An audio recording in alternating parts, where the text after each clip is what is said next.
This episode of the Empty Netters podcast is brought to you by the crisp, cool, refreshing taste of LABATT Blue Light.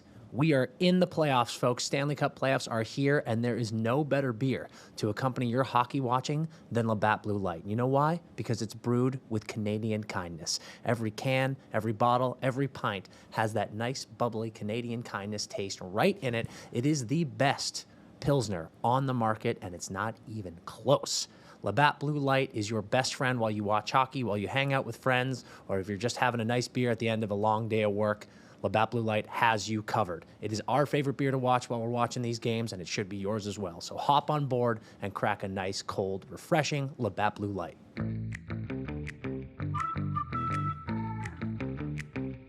The ice is indeed ready, and we are back with another episode of the Empty Netters podcast, playing with the playoffs right now. We are in it, folks. We are in it. We've got 2-0 series leads. We got 1-1 series. We've got 2-1 series. This shit is crazy.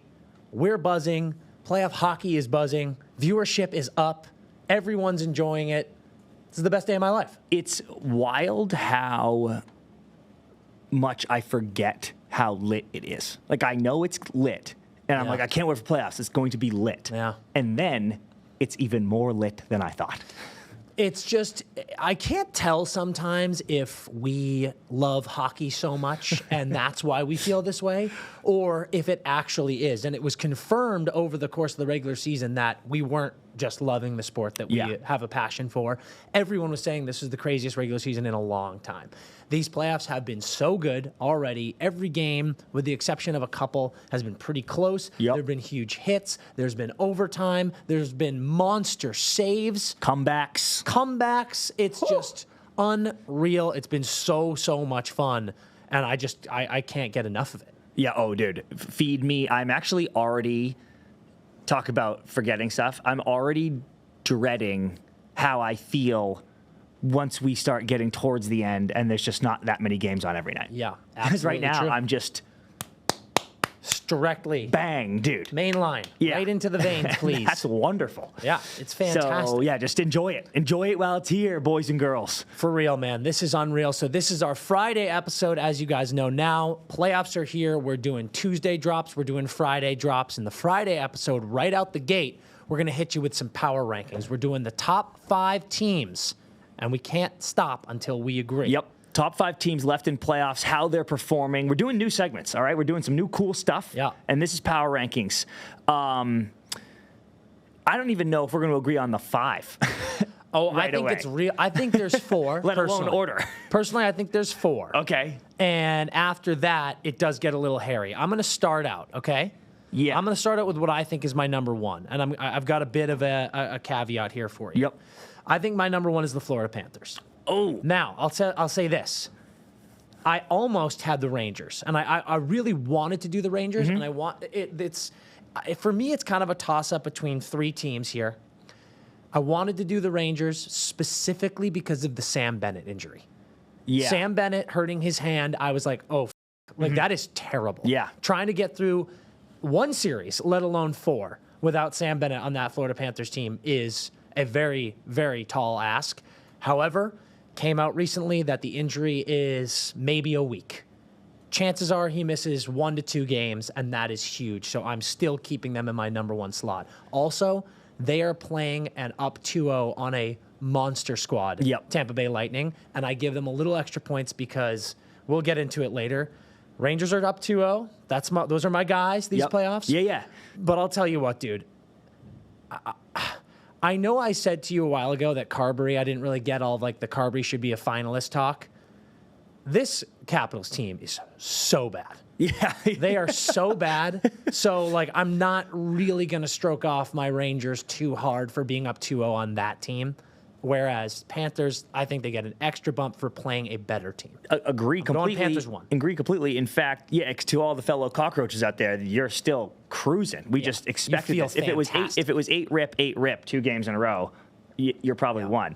Dan, for me though, I know who you're going to say. Vegas. Yeah. They're also up to. I think Florida and Dallas are the 2 best teams in the league. Both of them. Florida is up 2-0 on Tampa, who we both think is tremendous and maybe would have beaten anybody else in the East. But Florida is better than them. and they're winning barely because they're barely better than them. Yeah. Vegas, it just took 2 on the road from the other best team in the league, I think. Yeah. I just don't understand how they can't be 1 in any power ranking right now. I think that's my top 3. Vegas, Florida, Rags. And given what you just said, my whole stance of Florida I have above the Rangers because they're playing a better team than the Rangers are. Yes, I think I have to respect that about Vegas as well. So I think it's Florida, Vegas, New York, or Vegas, Florida, New York. Yeah, I think Rags 3 we agree on. I think we got to go Rangers 3. But again, I want to be very clear, Rangers fans, we good. Yeah, it's 1A, 1B, 1C. These 3 teams are up 2-0. They're absolutely cruising. Yep. I do think, damn. We can come back to 1-2. We can come back to 1-2? Okay. Rangers are 3 locked in. Now, Canes are 4.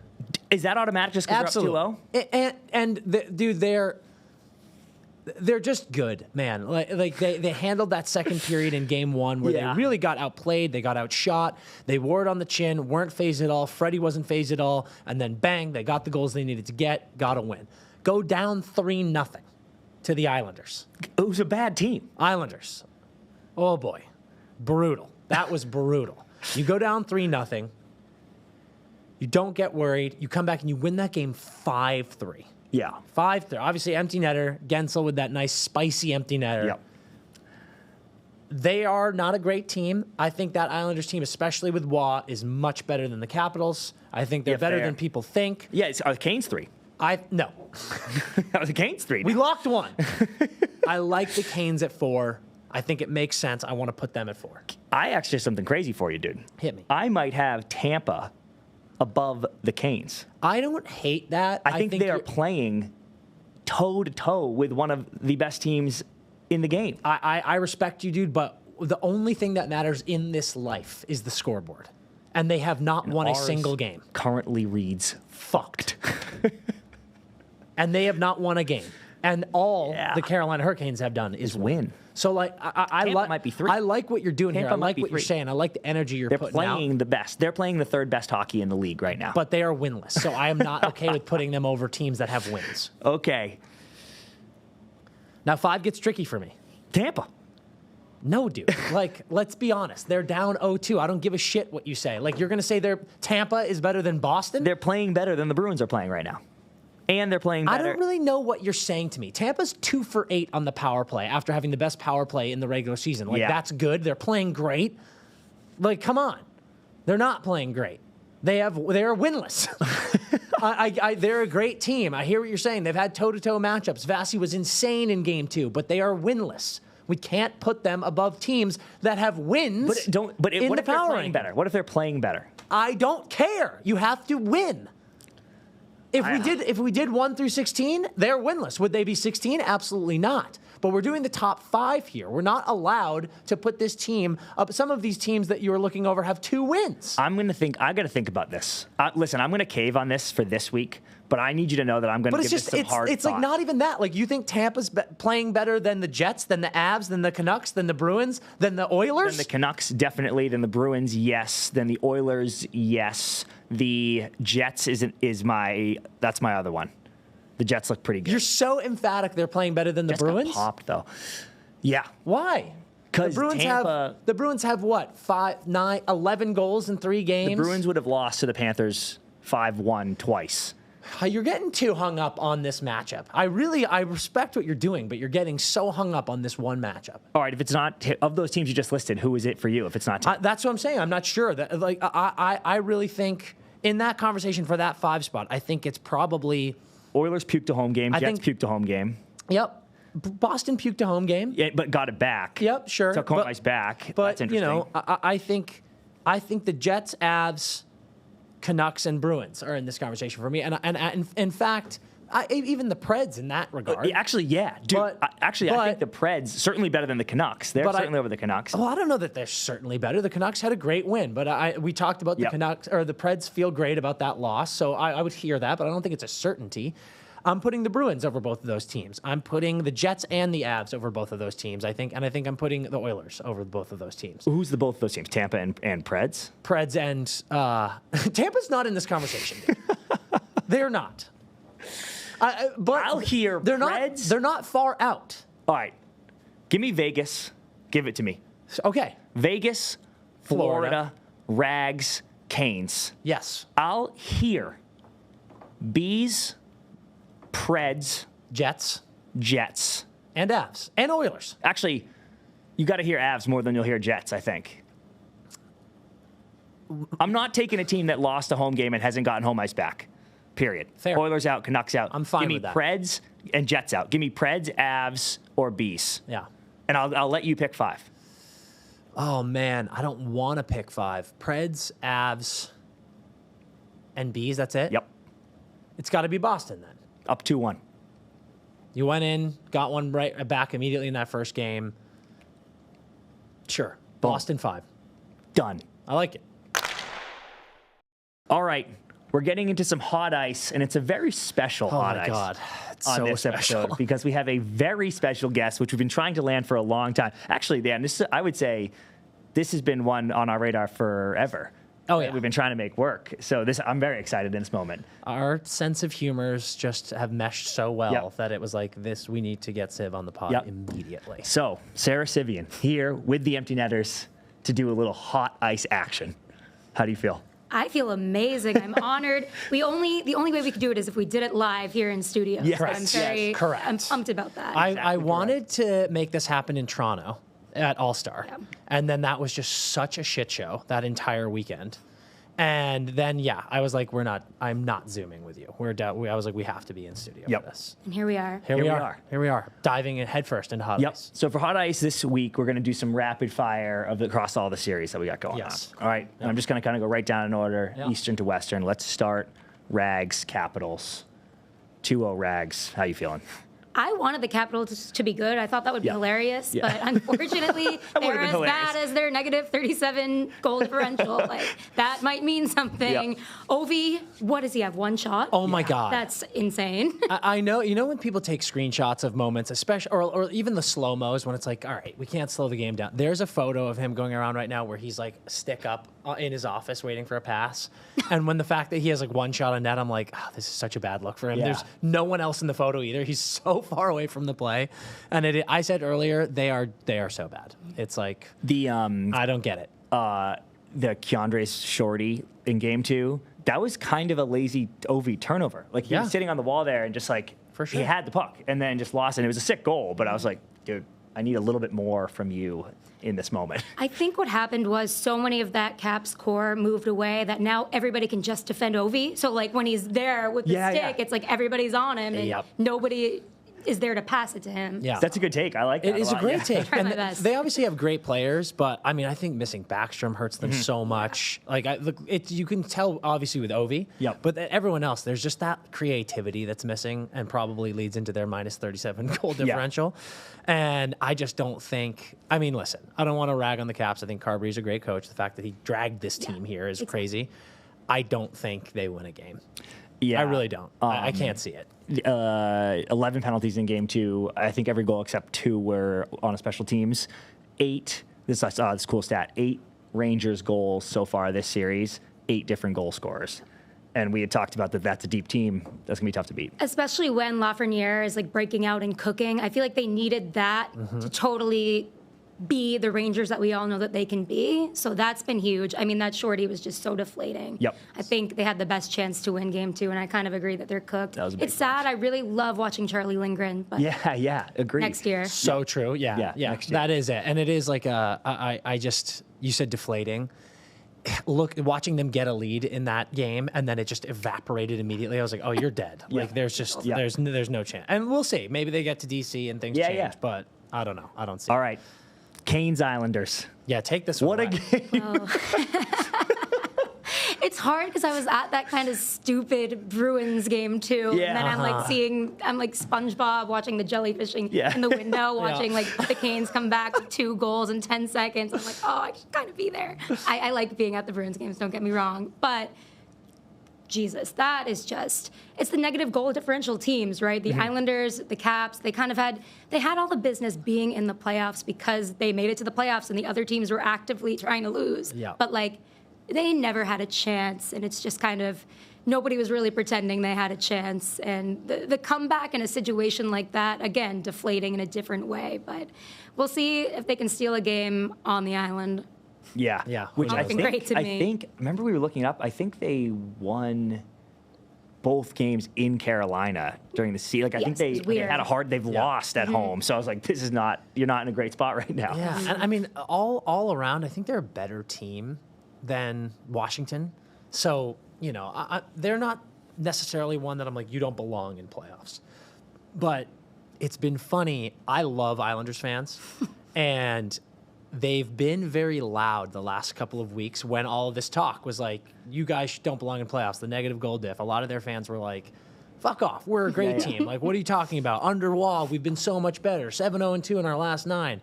And then it was really funny watching the collective hockey Twitter when they blew that lead just laugh. Yeah. It was like, you know, like Biz posted that story. And then a bunch of people were just like, oh, Islanders. This is brutal. So I am curious to see how they play on the Isle. But, oof, I don't know. Sorokin starting. Yeah, I want to ask you guys about that. Is huge for me. Would you go to Sorokin? He's been worse than Varlamov the last several games. But to me, that's just like a gamer. Like, that is their guy. That's a blue chip. So that might change things. We'll see. Gamer was the exact word I was going to use. It's just who can win you a game in the playoffs and you desperately need it is different than who can be the most consistent. Yes. Totally. Love that. Completely agree with that. One thing that's going to have to change is shooting the puck. 4 shots in the second period, 1 shot in the third period of that game.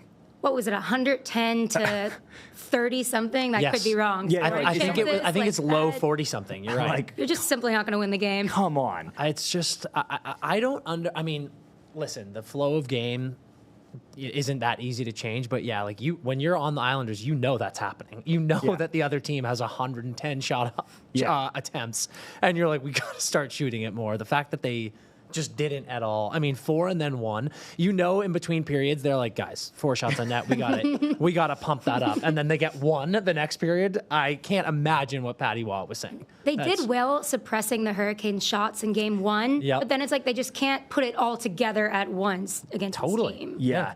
I said it. I mentioned it earlier. That second period in game 1, the Islanders won that period like by a landslide. And then, to just see it all fall apart at the end of that game was fucking crazy. Only thing I want to say about that game is I need, and we've been arguing about this for a while, I need the empty netter scrum bullshit to end. Like, Jake Guentzel did literally nothing wrong on that play. I agree. What was your take on that one? If anyone's allowed to pad his playoff stats, it's Jake Guentzel. Yes. I think what are you going to do? Like, they are so close in this game. Of course, you're going to make sure, and you've seen the lead expire like extremely quickly. Yes. Of course, you're going to insurance. Yeah. Like, you scored a goal in 9 seconds off a draw in this game. You were going to take that goal. You're up 1. You take that goal every time. It wasn't, and there was who was it? Dobson? Who was behind him that really? I think it was Brock Nelson. Okay. And that was likely place for him to be. Well, I was going to ask. I don't really even know what he was pissed about. That's what I'm saying. He's back checking hard. Guentzel didn't really rip it in the net, and he kind of sellied, but I'm like, it's a playoff game. Of course he said, like, you just ensured the win. Why are you mad? I was so confused by all that. Nelson's great for team morale because he's generally just mad. Yeah. I'll give him that. It was probably for nothing, but he knew he had to do something. Yeah. It's like a JT Miller. He's just pissed at everybody. Which I can appreciate. I can appreciate. Yeah. Okay, Panthers Bolts for Hagee again. Goodness. Did you guys see the list, the OT playoff goal list? Swaggy, Verhaeghe. Sakic. Here's this all time. Sakic 8, the Rocket Richard 6, Verhaeghe 5. Third all time. It's ridiculous. Tied with, I saw this was cool though, tied with Patrick Kane and Corey Perry, also 5, which was interesting to me. But still. It is interesting. Yeah, but what a sick list to be on. The guy's a killer. He's so, I don't know, the way this Panthers roster is constructed, it's just so, they come at you line by line, and they have that clutch guy. It reminds me of the Penguins back in the day, right? Like, you have that clutch guy that, like, when your top 3 players can't come through, he does. And it's just like, it's so fun to watch. Yeah. You know that line in Miracle when they're watching the Russians practice and Herb Brooks is like, they know they're going to win. I feel like that's the Panthers in OT now. I think it's something 8 or 9 straight OT wins in playoffs for that team. That's crazy. And the fact that Verhaeghe gets the goal too, it's like against a team like Tampa, you could even see, I mean, they scored pretty quick. You could see that they were like, well, we're winning, obviously. Yeah. And that is just such a mental edge you have on every team you play. I don't even know how you go against it. I interviewed Tkachuk a few months ago, and it's so funny. I asked him if he was like the commissioner of the league, what's one thing he would change? He was like, I want overtime forever. Yeah. Like, they just love it. They have so much fun together. Yeah. That, like, can you imagine? I mean, think about fans when your team, let alone, OT, you're just always stressed. And then you get into OT, and as fans, you're just sweating, crumpled on the ground. They get into OT, and they're like, nice. Yeah. This is a blast. Yeah, we're going to win. It's going to be a great celly, bussin' 10. Yeah. It's just so absurd. I'll say Tampa, they go down 2-0 in that game. Battle back, Stammer scoring again, and they feel very very good. And then you have that ridiculous Bob save. Who's that? Dumba? Who? Because they knocked it over to him. I think so. I think it was. That say it's 2-2. It's 2-2 with like 5 minutes left in the second, 6 minutes left in the second or something. Yeah. Changes the whole game if that goes in, right? And that's one we had talked about before the series started where it's like two great goalies, but if Bob is on his bullshit, you're in big trouble. And I've never seen a save more on their bullshit than that save. He's worth every penny, and I don't think I ever would have said that when the contract happened. Oh my God! Till the breakaway save against Marchand in Game 5 last year, he was worth 0 pennies, yes, and then he has now been worth his weight in gold. That is a fact. Like they were doing everything they could to be like, how do we possibly get this contract off of this team? It was the one thing holding them back, and now I mean. He's maybe overtaken Vazzy as like the playoff goalie. That I'm like, if there's anyone that's going to go into a coma and win you a game, it's probably Bob. It's credit to the coaching staff, too, to know to make that change and stick with it after that Bruins series, and it all worked out for them. That's so true. People forget that, too. I feel like when people think back on their series, they're like, yeah, Bob was starting every game, and that is not the case.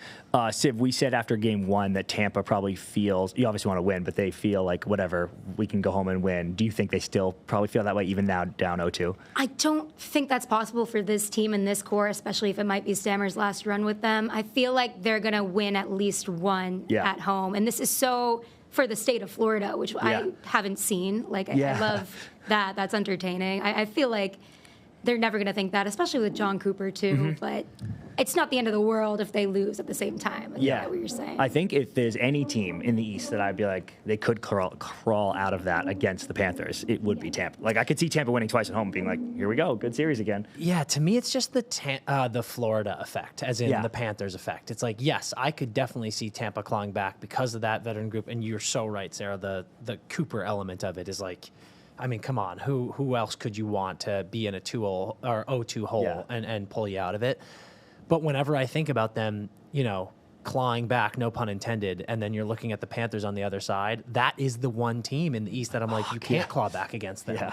So I agree. I think they're going to get 2. I don't know where. I'm not necessarily sure it's going to be, 2 in Tampa right now. I think this is probably over in 6, but I mean, I said Florida was the one team that Tampa could draw that I'm like, you just can't beat Florida. I'm sorry. And they have shown emphatically that's like they are good so games, good. though. Yeah, great games, no, but so fun. They just win. It's crazy. All right, Bruins, Leafs, still no Willie. What do you think's going on there? I know. I just read the Elliot Friedman scoop about it. They said he had migraine trouble. I know he tried using a visor in the past. I think they're trying to figure that out, according to Elliot. So hopefully they do. I mean, it's clearly serious. You'd think he'd play, right? Yes. I feel for whatever is going on, and the way that Friedman usually doesn't speculate on injury. So the fact that he's putting it out there, people have to read between the lines a little and say, okay, this is serious. Let's back off Willie. And, I mean, they're not in a bad spot. So. Yeah, good point. Yeah, I mean, as a team, I think they're fine. They played that game was, they went up in that game, and Game 3 as what I'm talking about. But you're so right on the Willie thing. Because I was sitting here, when no one's saying anything, that's when my mind goes to something bad happened. Yeah. And I was thinking it was a non-hockey injury, like he's playing sewer ball and tears his hamstring, and they're now being like, oh, fuck, we can't say anything about this. Now that Friedman said something, I do think it is probably serious, and I like that take of, like, back off Willie. I've been bummed seeing, and I'm not talking about the people who've been saying this, but a lot of fans have been like, we pay him this contract, he plays 82 games, and then not playing in the playoffs. It's like, come on, this is not Willie's fault. If something serious is going on, get off his back. But it's devastating for the team. Oh, it sucks. I mean, good Lord. Someone, our boy from Toronto, shout out Redmond, he was like, it sucks worse that he's skating before the game. Like if he was if he was on the shelf, you'd be like, he's hurt. But like every day they see him like trying to get out there. It's like, God damn it. I know. Like, he's trying, and I think he wants to signal to the fans that he's trying, but clearly something is up if it's like he's putting himself out there to speculation. Yeah. A little bit of sorry, go. Oh, I was just going to say, so I saw someone on Twitter, there was like a random clip, and they were like, look at Willie here. He's like goofing off with Samsonov after. I'm like, who gives a shit? Like, he's on the ice. He's trying, clearly. Give him a break. A little bit of officiating drama in Game 3, I would say, too. Yeah, a little bit. Yeah, where are you at on that? I just think if you go 0 for 5 on the power play, maybe don't cry right now. I looked at it again, and my dad was like, I didn't like your tweet about that, Sarah. Like, I thought I was kind of being, okay, are you watching the same game? But at the same time, Marchand does walk that line, and he does it well, and that's kind of what Keefe was saying. He was kind of giving him props, and of course, we're all exaggerating in the heat of the moment and taking things the wrong way. But I think maybe like leave the officiating questions alone when you're going 0 for 5 and you get so many. Yeah, totally. I also love how he makes that comment. Marchand's really good at drawing penalties. Marchand didn't draw a single one of those penalties. And I know what he's saying, but... The Bertuzzi thing. Well, which I actually thought live, and we were all watching together, and I was like, I think I should have called that. The only reason I disagree is because it was away from the play. It had nothing to do with the play. And Bert was giving him one. Yeah, let him go. Yeah. But, I mean, when you're in a rivalry series like this, we're in the playoffs, I always find it so funny when coaches and players say things like that immediately turn into a soundbite. And I'm like, be careful what you say at these press conferences, because it's going to make you look bad if you say the wrong thing. Samsonov been pretty good, by the way, too. I just wanted to say. I think better than pretty good. Yeah, very good. Okay, Dallas, Vegas. Hanifin scoring now. I mean, like... They take both. And I did see, Cassie did a good quote that was like, look, as recently as last year, we were up 3-0 and they made it 3-2 real fast. Yeah. So that team has a lot of firepower over there, but how is Dallas feeling right now? I had Dallas going to the cup. It's the worst matchup ever. That is the Western Conference Finals. It's killing me. It's also the essential question of, okay, is it better to have the best depth in the entire world, the most complete team, or just gamers in the playoffs, right? Or hopefully you have a few of these things, but I've always thought Dallas was an interesting case study right now. Yeah. And, you have older guys that are chipping in. You have veterans that aren't that old. You have rising stars and Jason Roberts, and then you have 3 18-year-old rookies that are amazing. And then you have a really good goalie at his best, which I always root for him, and I want him to be, because he can be so good if he gets that consistency. Yeah. He's pretty good, but I know. It's just the star power has been a little too much for them. Mm-hmm. They feel like, to me, we were just talking about the Panthers' aura of getting into OT and being, if you're the other team looking at them, you're like, fuck. Vegas has that. And I am certain that this Dallas team is incredibly confident in their abilities. They're such a good team. They've had such a good season. I would be surprised if we could get them hooked up to the lie detector and some of those guys on that Stars team were like, that was a bad matchup draw for us. How could you possibly want to play Vegas in the first round? And they just have... The gamer thing you said is that whole team, that whole roster. I look at Marchessault, Eichel, Stoner, and I'm like, fuck, every one of them is a playoff performer. Yep. It's crazy. Yeah, there hasn't been anything. I love to look at, they're having a bad power play, or it's like they're not getting the shots. The Islanders aren't shooting. Neither of the games in this series have had a ton of shots, but there's nothing super skewed one way. They're two really good teams. Mark Stone. Yeah. It's actually there's one thing skewed. It's their fucking salary caps. Yes. I don't want to hear it though. And that's same by the way. I want to read this to you guys because it's so funny. When was Game 1? Game 1 was Sunday. Yeah, I think that's right. I think. Okay. No, here it was. Here's Game 1. Here are the points. Mark Stone from Hanifin and Eichel. Hurdle from Hanifin. McNabb from Eichel. And then there was another goal. And then in the other game, we had Marchessault from Barbashev and Eichel. Hanifin. And then Eichel from Marchessault. And it's like Hanifin and Hurdle and Stone Yeah. have been involved in so many of the goals. Disaster. And it's just dumping pounds of salt into the Yeah. wound of everyone hating the LTIR drama. And there's no guarantee that happens, though. Correct. We've seen so many, like, God, Civ, thank you. good at the time trade deadline deals that end up like the Rick Nash in Boston. Like, that's Yeah. unfortunate, but there's a gamble. Yes, totally. In fact, I'm glad you brought that up. I was talking about this with a friend the other day. We were saying, what was the last team that won the cup or even went to the cup that got the huge piece, that made that huge splash? And it goes back beyond 10 years. It's like the depth ads are really the ones that seem to win the cup at the deadline. But then here's this team, and they pull this move again, and it's working so far. and it's just crazy to see how well Hannafin and Hurdle are fitting with this lineup. It's wild. Yep. Avs Jets, all tied up. I wanted to read you guys this quote from Georgiev because he had a great game, 28 of 30 stops. He says, he's talking about his teammates. They showed so much support to me over the last couple of days. A very rough first game, obviously. I just felt so much trust in the room from everybody, and I appreciate it so much. It helped me reset to know that they have got my back. I know I'll help them out as well during this playoff. It was huge from them, and I appreciate it. Love that. Sick.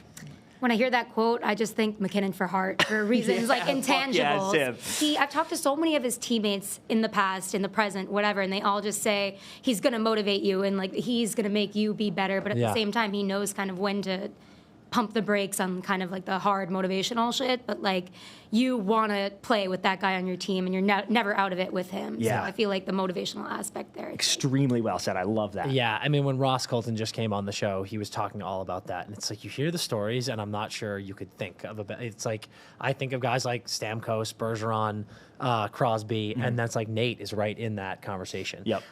This series for me is the one that I have the worst read on. I have no clue what's going on.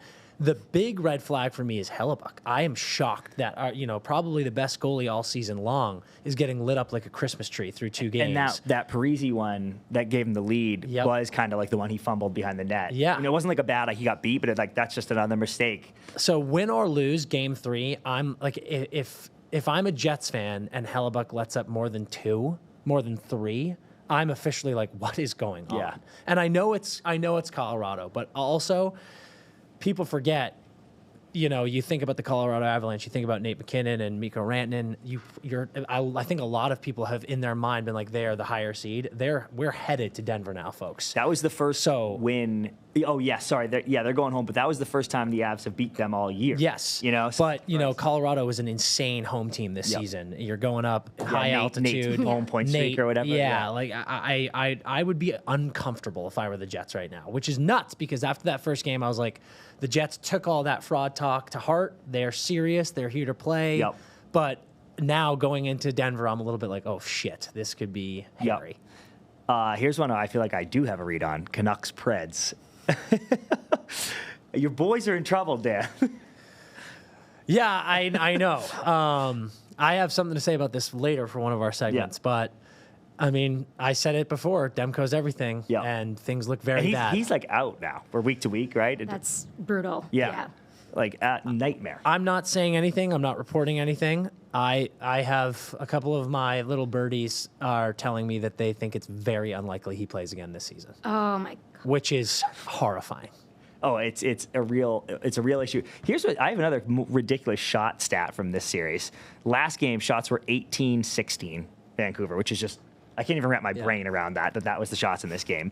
But then the Canucks were talking about it, and they're like, we created a lot of chances. They had 84 shot attempts. Yeah. Which is like sick, but they got to get on goal. I'm like, accuracy, please, hello. And he said, I feel like I haven't heard until this year. All the shot attempts has been a big thing this year. I've never heard it. And he says the Preds players, they're laying for every puck. They're trying to block pucks with their faces, so whatever. And I'm like, well, they're doing it. You're not getting any shots on net. Yeah. But then Nashville didn't have a shot in the third period until they scored into the empty net with 1:53 left, which is insane.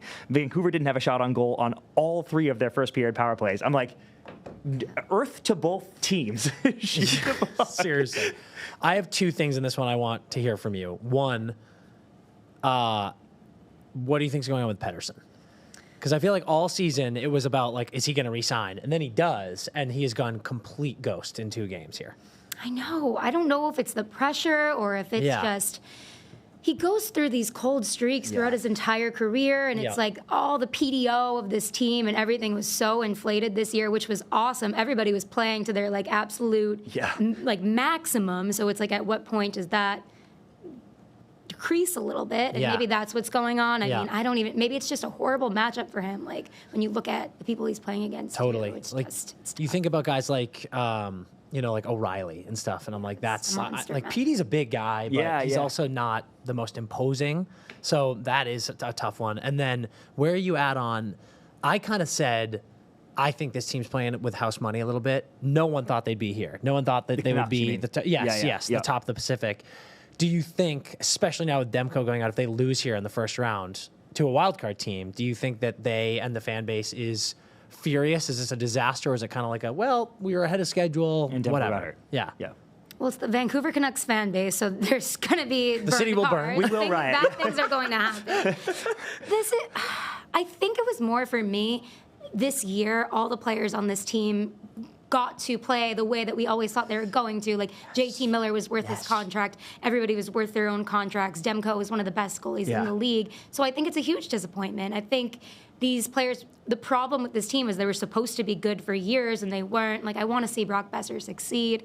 It's tough to have it go out this way, but you can't rely on one player, even if that's your goalie. Mm-hmm. And you thought they didn't with the way they were all playing with the offensive firepower too, with Quinn Hughes. Like, everybody was firing on all cylinders. So you don't want to see it fall apart. And I don't think DeSmith, I mean, he's not like a good playoff NHL goalie. You just know what that is, but you have to rally around him a little bit more. And it just felt like there was a confidence collapse when he was in net. So that's not a good sign. Yeah, that's such a good point, because I've been saying what I love, what you just said. It's been a joke on the podcast for 2 years of the last couple of years with them, not this season, going, why aren't you better? Because you're right, on paper, like, look at the fucking players on that roster. Why did they suck?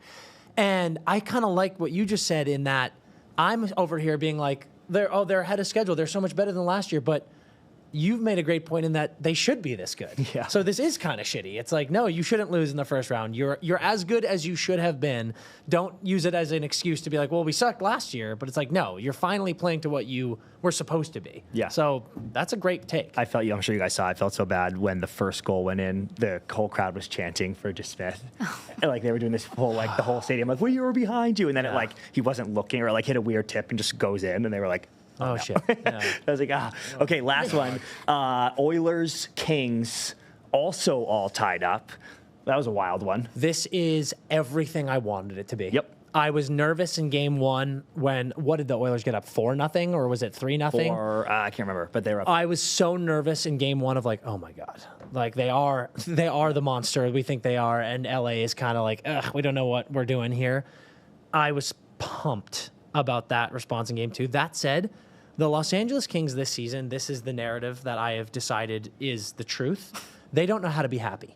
It's unbelievable. Like, they go up 2-0, and then I think they were up 3-1. Yeah. And then they just, like, immediately 2 goals, give it up, tie it up. Then they go up 4 in the third period, up 4-3, 1.5 minutes later, boom, tied 4-4. And I'm like, guys, just, like, enjoy it. Enjoy the ride. And it's this is the last half of the season. That's what it's been. They're hurting themselves. They don't think they deserve to be happy. And I'm here to say, yes, you guys, you do deserve to be happy. Own the moment. Yes. Yeah. But this is truly, I mean, goals everywhere. All the big boys are performing. Connor hasn't got his goal yet, but he's got like fucking 8 points in 2 games. Yeah. I love it. I have too. I'm just thoroughly enjoying myself. I was saying to Dan, didn't it feel like last 2 years, I guess, the Kings have lost this series because they're up, they can't get that one save, and then they go to overtime and lose, and you're like, oh. And we always look back, like, if they just won that one game, this, and not that I'm saying they're going to win the series now, but this did feel like the one that they always drop the last 2 years, and it was different this time. Absolutely, yeah. And I'll admittedly, like, I think the Kings are the least amount of hockey I've watched this year, and that's on me, but they are so hard for me to get a read on. Like, I've loved QB's season, and I really want to see him explode in this series. I think that'd be, like, really powerful for him. Did you see his hit on McDavid? did. Yes. Oh, like, hello. he crinkled him. I was like, oh my God. Yeah. He's such a dynamic player. He is. He gets his opportunity, so he finally has, and I hope that kind of gives him a little confidence. I'm rooting for him. Yes. I think he could be a great Couldn't player, agree more. Couldn't agree more. That's the point. Yeah, I felt like McDavid had to have that overtime goal. I don't know why I felt that, but yesterday I was just, maybe because I gambled on it. Yeah. I'm just like, McDavid had to have that. Civ had so much action. It's because I had a shit ton of money on it. But. Dude, for the people at home, Civ texted us before the Bruins game that she had money on a JVR anytime goal, and I was like, that is the most preposterous bet I've ever heard. Civ had he had three breakaways, and he hit the post twice, and I was like... Caught a vibe. Yeah. I had $5 free, and I was willing to take my chance. You had a few unhinged bets going yesterday, and I like that. I did. Sometimes you just got to get a little weird with it when you get a little too cocky, and that was me. I every now and then go through and I'm looking at the odds, and I'm like, well, what if this anytime goal scorer, and it jumps up to like plus 2,500, and I'm like, yeah, I hammer that. Yep. Just delusionally, I'm like, it's gonna hit. Never does. What you just said about thinking Connor kind of had to have the OT one, I feel that, and the fact that Kopi got it is like the inverse, where I'm like, ooh, interesting. Like Kopi stepped up and got it. I'm awake. I'm taking the Kings seriously. Yes. Yeah, there we go. I like it. And it's like, you go back to LA, this Kings thing, I mean, being in LA, we see a lot of Kings games. I think their personality this year, other than refusing to be happy, is they don't know who they're going to be every night. Night in and night out. It's either the Kings team that shit pumps teams or the Kings team that looks like they're asleep at the wheel. And wouldn't you know it, it's like the first two games, we've kind of gotten a glimpse of both of them. Mm-hmm. I think something to keep an eye on that we've talked about for 2 years now is Skinner's letting in a lot of goals. And Talbot definitely not playing like... Yeah, because they got 3 in game... Well, how many of the Kings they ended up getting 4 in game 1? Yeah. So they got 9 goals in 2 games. It's like... It's over. Yeah. Oh, my God. I'd be curious to see... I mean, he's Connor McDavid, it's fine. But I'll be curious to see if he doesn't pot one in game 3, let's say. I think there's a conversation if he doesn't. Like, if he doesn't, if I'm an Oilers fan, I'm like, hey, score. The expectations are just so high, and they are for a reason. And I go back and forth on this, and I guess we'll find out like if I'm wrong or if I'm right by the end of their playoff run. But I feel like it's such an underrated part of his game too, though, that he can like mold it to Zach Hyman and make Zach Hyman pop off like this. Like he has really been able to adjust to that, you know, like just as Hyman has adjusted to him. So it's like whatever is the best for the success of the team. Yep. Yeah. But I still want him to score an overtime goal. But like, and I'm sure the Oilers are like, okay, dude, I know you're like the assist guy now, but also like it's the playoffs. Score a fucking goal, please. I was just saying, like, if you're a fan, I'm like 100 assists, awesome, man. We need a fucking goal from you, and I've seen you go end to end 500 times, so do it right now, please. Yep. It's ridiculous. Okay, those are the series. Yep. A lot of good ones on our hands, and a couple that I thought were about to go not good and are now pretty enticing. Yes. So that's very cool. Very true. We're getting into our next segment, new segment that we're doing. We're calling it God, I Wish I Was Blank. Yeah. So we've each picked someone who is just having the best week ever. They're having a great time. Who wants to go first? I think Civ should go first. You think? Yeah. All right. I wish I was Hurricanes power play coach Jeff Daniels. Bear with me here. 4 years since when Rod Brindamore was the power play coach of the Carolina Hurricanes as assistant. Wow, I forgot that. That's a cool stat. Yeah.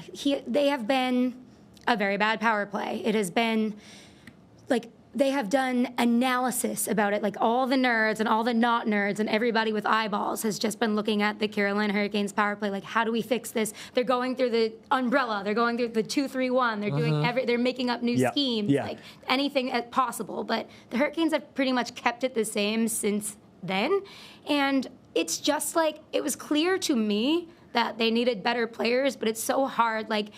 Rod Brindamore, now that he's the head coach, is one of the best coaches in the world because he will stand up there and say, I needed to prepare the guys better, but the truth is they needed 3 or 4 elite players that they don't have if they want to compete at this level, and he's squeezing everything out of everybody. So when the team starts getting a little bit better, like now the scapegoat's Jeff Daniels because he is promoted to assistant under Rod. Yeah. And Rod, that's his guy. Like, that's his dog. They're not going to let that go. Yeah. So he's here to stay. Yep. And they're like... They got to fire Jeff Daniels, as if like a coach can really have that much impact on it. But whatever, like fair to some extent. Yeah. But then Jake Gensel walks in, and suddenly it's like the best power play of all time. Seth Jarvis exists and gets good. And it's like, oh, absolutely nothing else has changed. There's just two better players on this team right now. And it's a completely different power play. And it's just a lesson for everybody that maybe sometimes you need to have really skilled players to have a good power play in 2024 in the NHL. When we're ripping our coaches apart, sometimes it's like, well, the players also are on the ice, and it's helpful if you have some great ones. It's hilarious because you're right. I guarantee the narrative is like they're coaching it up better. You know, they figured it out. And I'm like, no, they are literally doing the same thing. They just have Jake Guentzel. Also, that your answer doubles as Jake Guentzel too, because I'm like, look at Jake Guentzel. It's just like, I love when stuff like this happens, and Penguins fans see the writing on the wall that he's gone, and they're like, well, he fucking sucks anyway. He's only good because of Crosby. He's just Pascal Dupuis part 2. And then he's like, I'm incredibly elite at this game. I've been a point-per-game guy for 6 years. And he's probably low-key pumped, too, that the Penguins didn't get it. Like, it kind of would have looked shitty if they got in at the end there. But so, like, they missed. Now he's firing. And he's like... The narratives. And nobody can cook up a narrative like the Penguins media. So you know this would all be lost to history. Oh, that's good. Oh, that's so true. Okay, me? Right down the table? Yeah, you want to go? Yeah, why don't you go? I'll go next. Okay. I'm doing... God, I wish I was Kelly McCrimmon, GM of the Vegas Golden Knights, and I'll tell you why. Same. The Vegas Golden Knights, as of 2.5 years ago, employed Peter DeBoer as their head coach, who is an accomplished coach. 2 Stanley Cup final losses, 3 conference final appearances at the time, now 4. And they let him go, and he immediately gets hired by the Dallas Stars. And then over the last 2 playoffs, the Dallas Stars are the one thing in your way of winning going to the finals, which you win for the first in franchise history. And now they're the 1 seed juggernaut that you catch as a wild card team in the first round. And apparently, you know everything about exactly how to beat any Peter DeBoer coach team. I cannot believe they sent him to Dallas just to railroad them 2 years in a row. It's like, how many percentage of Vegas Golden Knights power playoff games has Peter DeBoer been a part of? It's insane. It's horrifying, though. Dude, and you got to think, like, this Vegas team, the players are like, we know his system. Yeah. And we're just going to combat it because we know exactly what he does. I remember there was, which goal, he was like DeBoer was kind of beefing with one of the goalies at the end of his Vegas tenure. I can't remember which one. Maybe it was even Logan, but he was like, it doesn't matter. But he was like calling him out. Oh, it was Leonard. It was Leonard. Of course. I was like, it's probably Robin Leonard. And he was like, publicly calling him out, and he gets fired. And anytime you fire a coach like that, you're like, flip it the other way. Let's say Dallas wins the Western Conference Finals last year, wins the Cup, and they're the 1 seed this year, and they're running over you in round 1, and you're McCrimmon and Bill. You're like, fuck.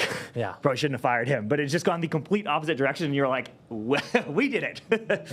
Huge win. I love the risk taking. It just it pays off. The way they just instead of drafting players, and like they had minimal resources as an expansion team, but it's like they went the route of, okay, I'm just going to take this already good player that is existing in the prime of his life, and what are you going to do? It's unbelievable. I'm going to stick with GM as well. Nice. And I'm going to say, God, I wish I was Barry Trotz. There you go. That's a great one. Another good one. And I just think Barry Trotz, he came in, he made some big moves, buys out Joey, buys out Dutchy. People were like, what the hell is going on? And he's just got this team buzzing. He's got a couple of contracts in there that have worked out very well. Like, look at O'Reilly right now. Look at Nyquist having the year of his life. Didn't trade Saros. I was like, didn't trade Saros. I know, the stuff he didn't do is so much more powerful than the stuff he even did. Absolutely. His non-decisions have been amazing. Gets this team to start buzzing the last month of the year. They get in the playoffs. You have a wealth of young players just playing unbelievably well, and wouldn't you know it, Thatcher Demko is hurt. And we talk about house money. The Predators, if they lost to the number 1 seed Vancouver Canucks, who gives a shit? You got into the playoffs, the fans on Broadway are having a great time, and you go into the summer with some money, with some draft picks, and you're happy. Now you're looking at a very possible chance of upsetting the number 1 seed and winning this series, or at least making it go the distance. And you must just be sitting there stacking chips if you're Barry Trotz right now. Talk about a guy whose job is safe as fuck. And that is just amazing. I was always really enticed to see how he'd do as a GM because he's such a room favorite when it comes to the players and fellow coaches. Like, everybody loves being around him. And it's like having that relationship with the GM could go a long way. Yeah. And you don't know how, but generally teams work together, but there's some separation. And I feel like bridging that gap and being a good communicator and just he's always been so humble. Like, I got to know him a little bit when he was the coach of the Capitals, and he was walking around bubbly with a smile on his face, like, wanting to talk to everyone, having the time for everyone. And I think someone like that goes a really long way. Completely agree. It must be really cool for him, honestly, too, to be like, I don't know about this phase of my hockey career, you know, and then it's like, we're chilling. Wouldn't you love to be him right now? Yeah, sure would. That's a great one. That's a great one. That's a great one. Okay, next segment we're going to do. We're calling, well, we did Armchair GM, which you know and everybody knows. Dan and I were kind of doing Armchair GM about picking like a fantasy lineup. Yeah. We're going to do it a little bit differently in the playoffs, where we're each going to pick a thing, a decision that a team could make moving forward that we would do if we were in charge of the team, if we were GM, if we were coach. This is how I would handle it. Yeah. I'll start this one. I'll start this one. I'm going to talk about power play here. Number one power play in the NHL all season long, Tampa Bay Lightning. Yep. They were 1 for 6 in game 2. 1 for 2 in game 1. So 2 for 8, not good enough. And when you look at the scores of these games against the Panthers, power play would help. Certainly 1 for 6 in game 2 is not going to help you. So if I'm doing some tweaking and I'm looking at John Cooper, my Armchair GM move is you got to mix up that power play. Yeah. I don't know what it is that stifled it and what's not working, but you look at the wealth of talent on that team and things you can switch around, move around, whether you change the system, whether you change the personnel. I just don't think you can go into a game 3 after going 1 for 6 in game 2 when you're in such tight games. If you're getting power play opportunities, you got to change something up and make them look at something different, because that is going to be how you end up stealing a game against this team. I think the solution is get Jake Gensel. and then you're golden. I'm looking at Seth Jarvis come out of nowhere and score 30 goals. I'm looking up their power play. First power play unit, it says Nick Paul, Braden Point, Kucherov, Stammer, Hedman. Yeah. And then you got to get a guy like Hagel more involved. You know what I mean? Like these are the types of guys that I'm like bump him from second power play. So let me go at the same time, because mine was also a power play. Yeah. It's the Leafs power play. 0 for 5. Did they score one? No, 0 for 5 last night, I think. You remember Keefe's? Oh, yeah, right. You wanted more. But I think they're 1 for 11, I think, in the series. Yeah. They were 7th in the league, so not first, but, you know, they were quite good. Top 3rd power play in the league. You need more of that. So the tricky wrinkle for them is they lost Willie, right? So it was Willie, toe drags, Marner, Riley, Matthews. Yeah. And they've talked about a monster. Dude, Jesus, are you fucking kidding me? I was saying when we were at game 2 as well, or actually no, I think it was watching game 3. There was that weird 4v4 when both guys got tossed. And I was just looking at the ice, and when you have a team where you can put Nylander, or not even Nylander, Marner, Matthews, Riley, and Tavares out on the ice at the same time, I was like, that's crazy. It's a good problem to have. So game 2 is so good for them. I know. Totally.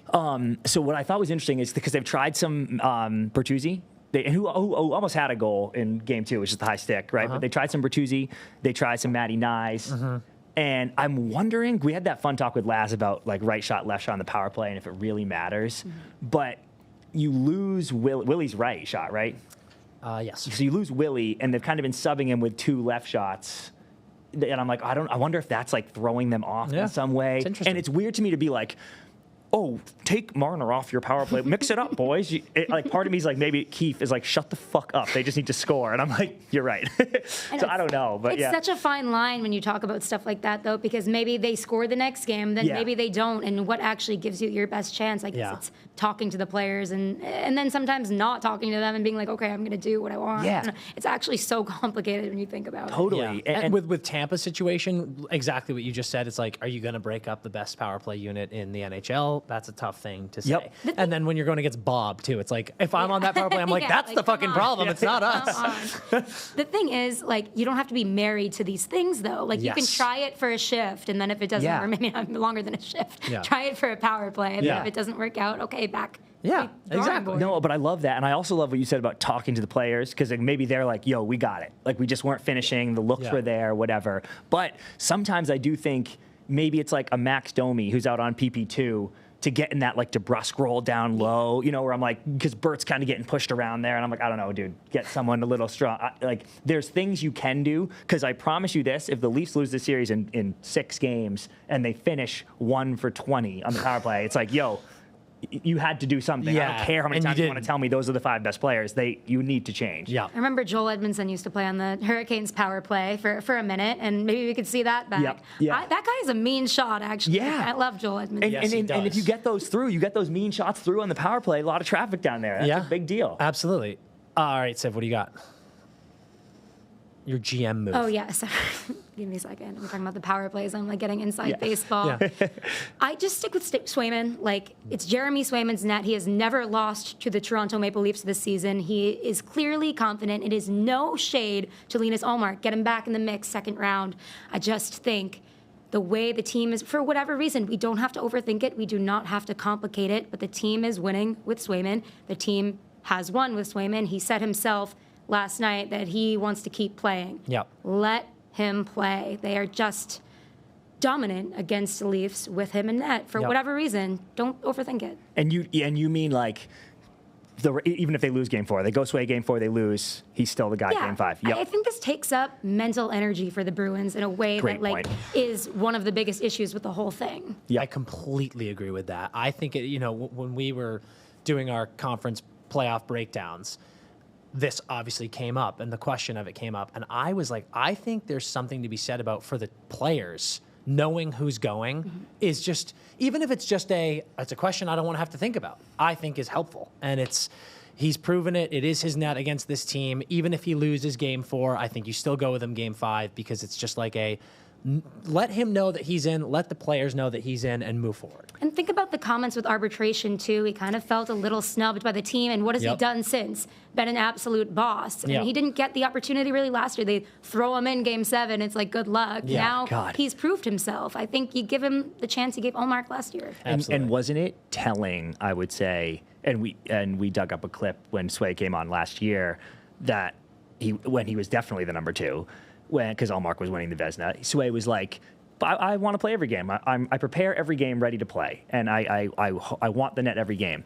And I thought it was telling to hear his comments after game 3 when he was like, I don't need the rat. I'm ready to go. Because I felt like if they had a conversation with Monty about rotation, that he could have answered that question like, whatever the team is wants to do, I'm down with, or something like that. Mm-hmm. Like, I'm ready to play, of course, but I trust this team. Mm-hmm. But the comments were like, give me the fucking net back. Yes. And I was like, oh, shit. I loved it. I loved it. Just let the people know so they can't speculate that, maybe he doesn't want to or something. Yeah. Like, nope, I'm good. Yeah. I think to your point, if I were Monty, I think you don't need to let us know. You don't need to let the media know, but let the team know. Like, I think that you made such a great point. I think the team needs to know what's going on. Yeah. And maybe they already do, but I think that's important. And if you want to keep playing mind games with the Leafs and with us, go for it. But It's just like a decision needs to be made. I couldn't agree with that more.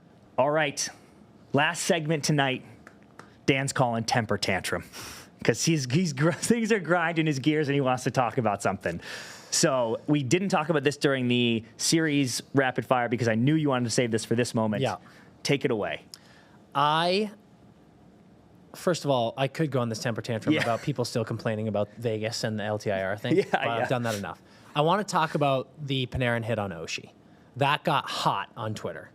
And there's a couple of things that I want to say about this. One, I'm glad Panarin didn't get suspended. I'm not over here sitting be like, that should have been a suspension. This is bullshit. He's a model player. He doesn't. I kind of hate when people say, he has a history or he doesn't have a history, but he doesn't. I'm glad he didn't get suspended. What blows my mind is how fan bases are so against being honest about what happened when it's your player. And the Rangers fans being like, that was all body contact. I'm like, what are we talking about here? People brought up the Trouba-Meyer hit last season. Say head contact, but it's a clean hit. That's true. There was the who hit Deneau last night? Hyman hit Deneau last night in the Kings-Oilers game. And then earlier in that series in Washington, New York, Wilson hit Zibanejad. All had head contact, and like, what is the question? What I want to rant about, the reason I thought Panarin's should have been a penalty, is the position of Oshie's head getting smacked from the side, blindsided. That is the difference for me. And I'm curious what you both think about it. Go ahead, Sip. This just goes back to my entire philosophy about the rule book, the referees Yep. and the playoffs and everything that all encompasses. I think the rule book needs to be cleaned up and specified a little bit more.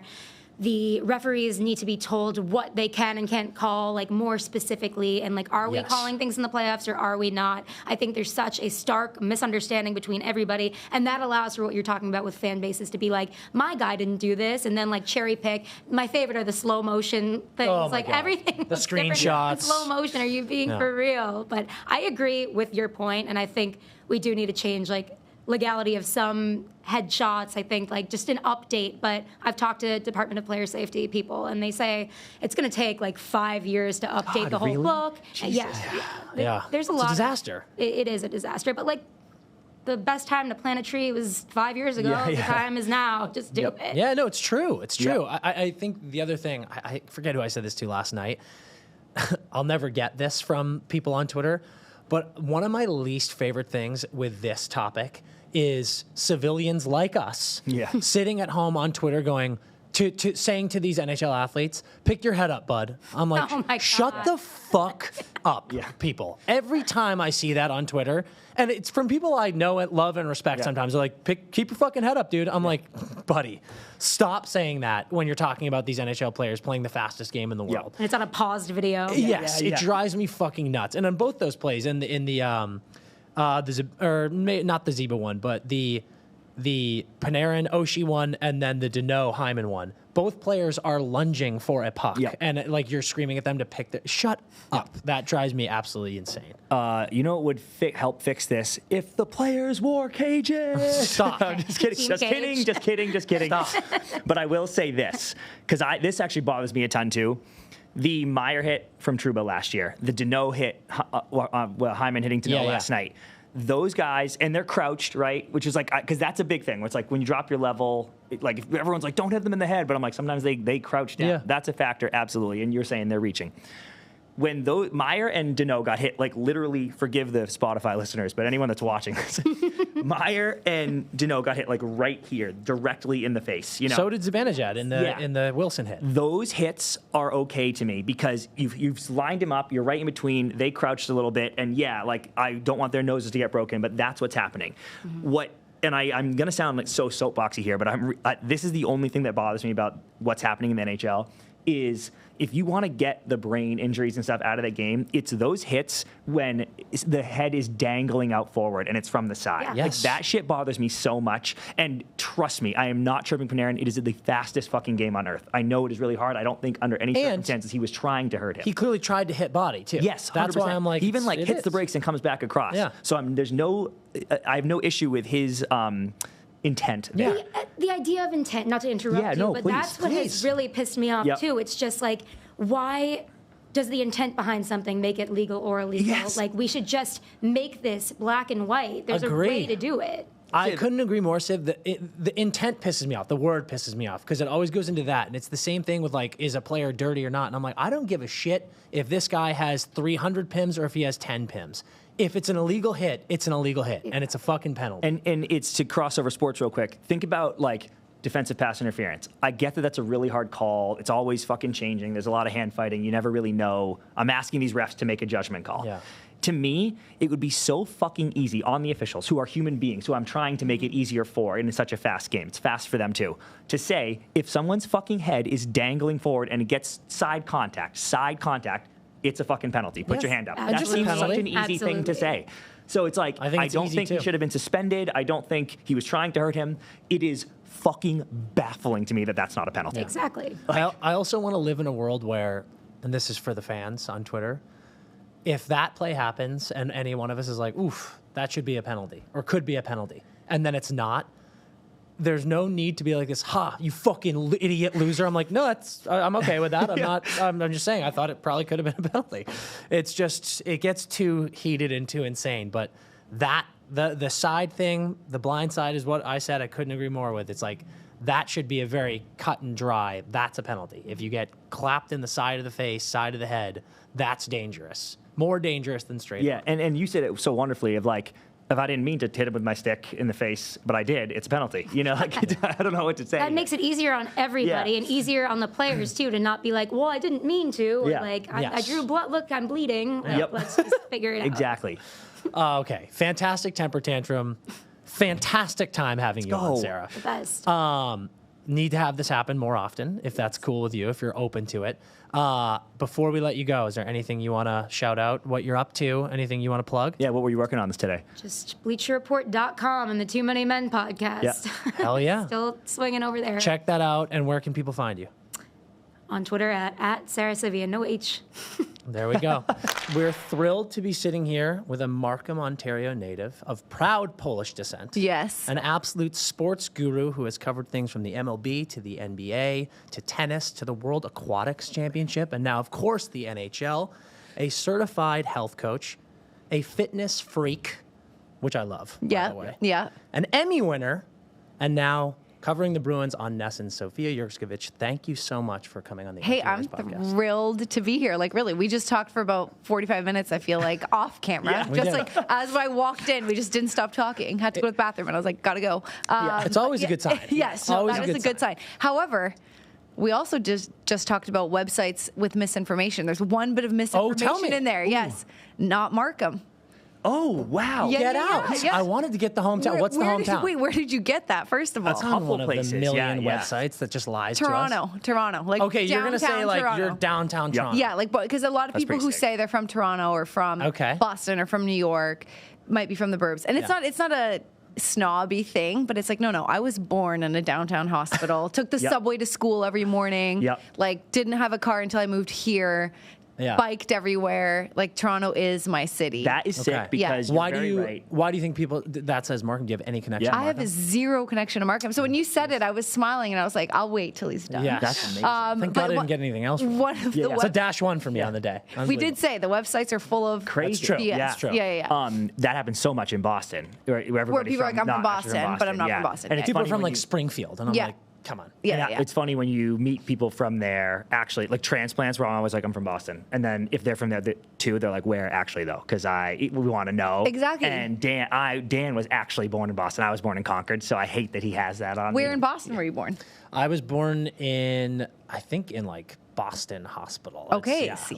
right in the. Boston. Yeah, no, I was born in Boston. And you guys grew up in the core of Boston? No, No, God, no. Lexington. So, Lexington, so outside, yeah. And then Maine, and then York, Maine. Okay, So, So anyway, from Toronto, not that matters, but Yeah. Markham, probably a great place. I don't know it that well even. No, Who knows? Fuck Markham. Yeah. From we don't give a Toronto, shit about Markham. went Steven to- Stamkos is from Markham. That's true. sick. I did know that. Stammer is from Markham. went to college, or what do you call it, university? Went to university in Toronto Yes, as well. yes, I did. Ryerson, which I think it's changed its name because I think Sir Ryerson was not a very nice person.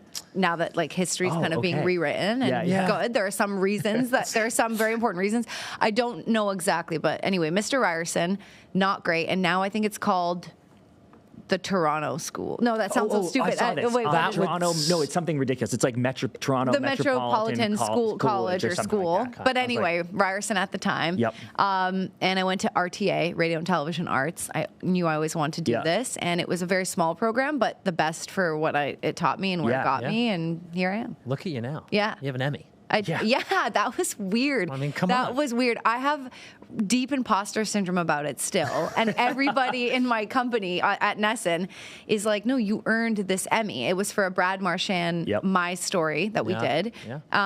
And he cried in it. So thanks, Brad, because I think that's why That we got got you it. the Emmy. And it was like one of my first interviews of my career with the Bruins. Yeah. And Brad's crying, and I'm like, this is amazing. So I think that really helped. Yeah.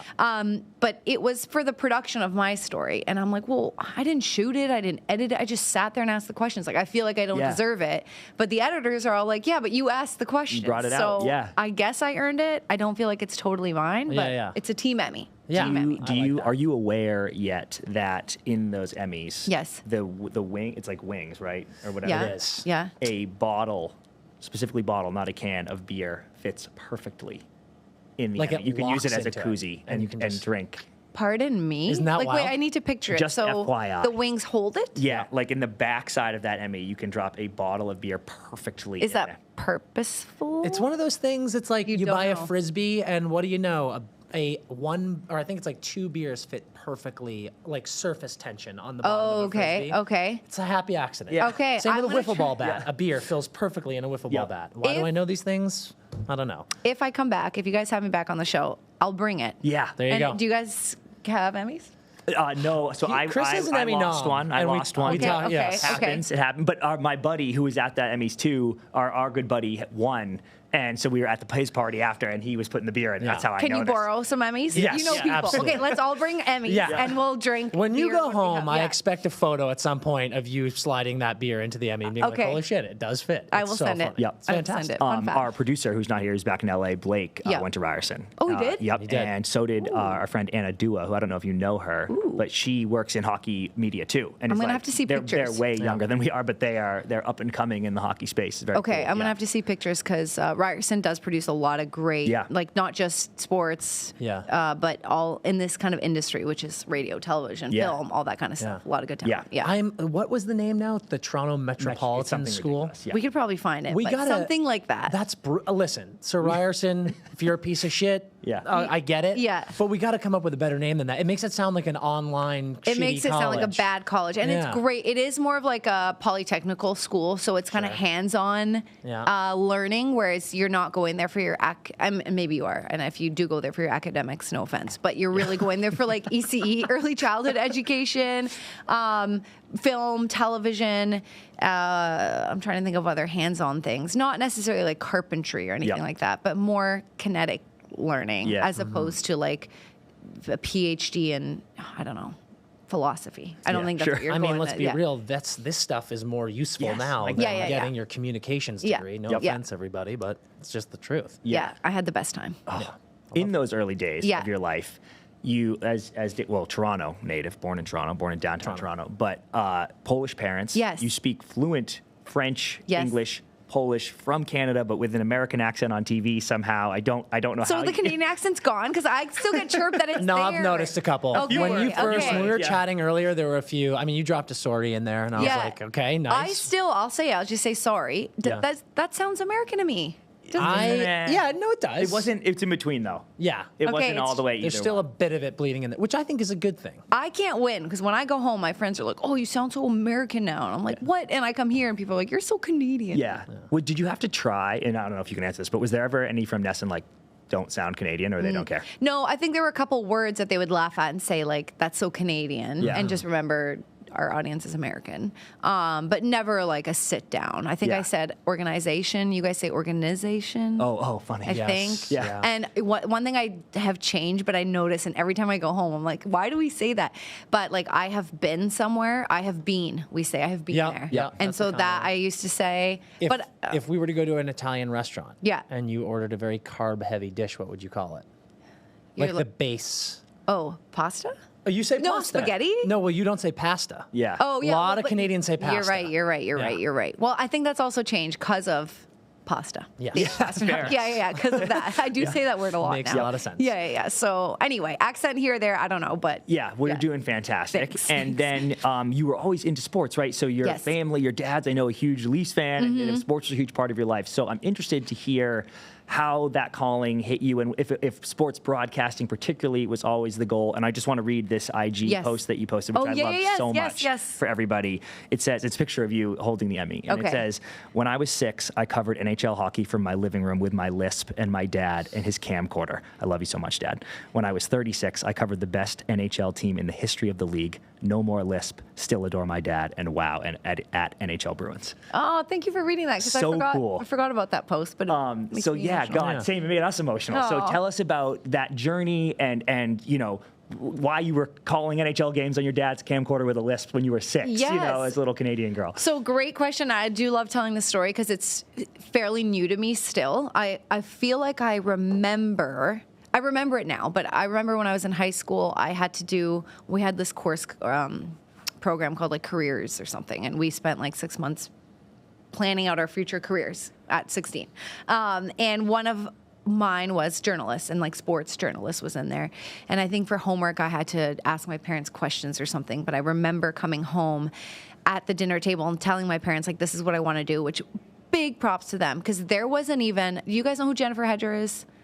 TSN. Oh, yeah. Yes. Love her. But she was one of the first, maybe in the States it was different, but she was one of the first visible females that did highlights and sports when I was growing up. And so when I was about 16, I think it was a couple years later, no one even existed. And my parents, blue collar, we did not make a lot of money growing up. People were never like, no, you need to do something that's for sure going to work. They were like, whatever you want to do it. Yeah. Like, you will do it. We believe in you, which that's a little aside. But I remember asking them about that. And I said something like, what do you think? Is this a good idea? And my mom and dad were like, duh, like, we know you're going to do this. And I kind of asked them why. And they're like, you've wanted to do this since you were like 6. Like, we have video of you somewhere pretending to be on Hockey Night in Canada. Like, I wanted to be Ron McLean. I wanted to be Don Cherry. I wanted to be on Hockey Night in Canada. And of course, like, now that I've been in this career for so long, the memories, they're not hard to, find. Like, I remember those moments. And in watching that video on the camcorder of my dad filming me, I remember I was like at some desk in the living room, and he kept, it's shaky, and he kept asking, are you done? Are you done? Are you done? And I'm like, almost done. I'm almost done with my lisp. And he's like, let me know when you're ready. And I finally was like, I'm ready, Dad. And I had this like plaid skirt on and pigtails, and I stood in front of, honestly, I think it was like a 23-inch TV, color, SD. Like, that's how you guys know. We used to watch this HD shit everywhere and these big screens. And I stood in front of it, and I was reading highlights, or I was telling stories. And I was really dumb because I said Eric Lindros played for the Oilers, which he didn't. But, like, I just took names that I knew. I was like, okay, I know Eric Lindros, I know Edmonton, and, I put them together. And I did some sort of stupid highlight, and my dad was like, great job, and they clapped. And that's just, like, what we recorded. But my dad was like, you've just always wanted it. He and my mom have 2 girls and 3 boys. He wanted the boys to fall in love with hockey. They did not care at all. Like, they were just off doing their own thing. And it was kind of me and my dad on Saturday night watching Hockey Night in Canada. Amazing. And so I think, like, I've just always loved it, so kind of born that way. But now that I'm older and can, like, dive into the psychology of it, I'm like, my dad worked 3 jobs, super busy guy. And I was probably one of the only times I can remember having one-on-one time with him with 5 kids. Wow. And, like, him being peace. And he was the nicest, kindest, sweetest man, like, but peaceful. Like, he was always cleaning something or picking something up or working. And, like, he was allowed 1 beer. My mom was very strict. He was allowed a beer or a couple beers, but, like, Saturdays he could have beers. And I remember him just being really relaxed. And I think I enjoyed that state with him. And I just wanted to be around him. And so that kind of just was our tradition, and we watched everything together. It's a good thing he encouraged it, because now he can drink his 1 beer out of the back of an Emmy. Exactly. I should bring that Emmy for him. Yes, sick. Exactly. So your journey, as Dan said, has taken you all over in the sports broadcasting world. But I just have to ask very quickly about the World Aquatic Championships in South Korea. Oh, my God. Like, what? Crazy. I emphasized that because I was like, I need to know everything about it and what that experience was like. I think it was in Ganjun. I don't want to say it wrong. But, so what that was, first of all, why that happened, I worked at Sportsnet for many years. The Score. Do you guys remember The Score? Yeah. Score was the best. I worked at The Score, and then Sportsnet bought it. So we got tossed into Sportsnet, but there was no place for us because there was a bunch of people they kind of adopted, and they were like, I don't know, do stuff. And so I never really found my home at Sportsnet. I had some of the best years of my life in terms of bucket list items. I got to work for Hockey Night in Canada. I don't know if you guys know this, but I hosted Coach's Corner, the only person ever other than Ron McLean to do it. But so awesome. Was such a cool experience for me, and that was unreal with Don. Yeah, you got the outfit on. It was amazing. Yeah. Oh well, no, okay. So everyone asked me about that. That was photoshopped. Oh, okay. That was photoshopped. So I had a plain blazer on, and someone just took one of Don's and photoshopped it. So that was photoshopped, put on Instagram. So long story short, Sportsnet at some point let me go. They made some cuts, and they were like, you don't fit into our plans anymore. I was very sad about it, but everything happens for a reason. And so I started freelancing at CBC, the Canadian Broadcasting Company, and the corporation, and they own the Olympic rights.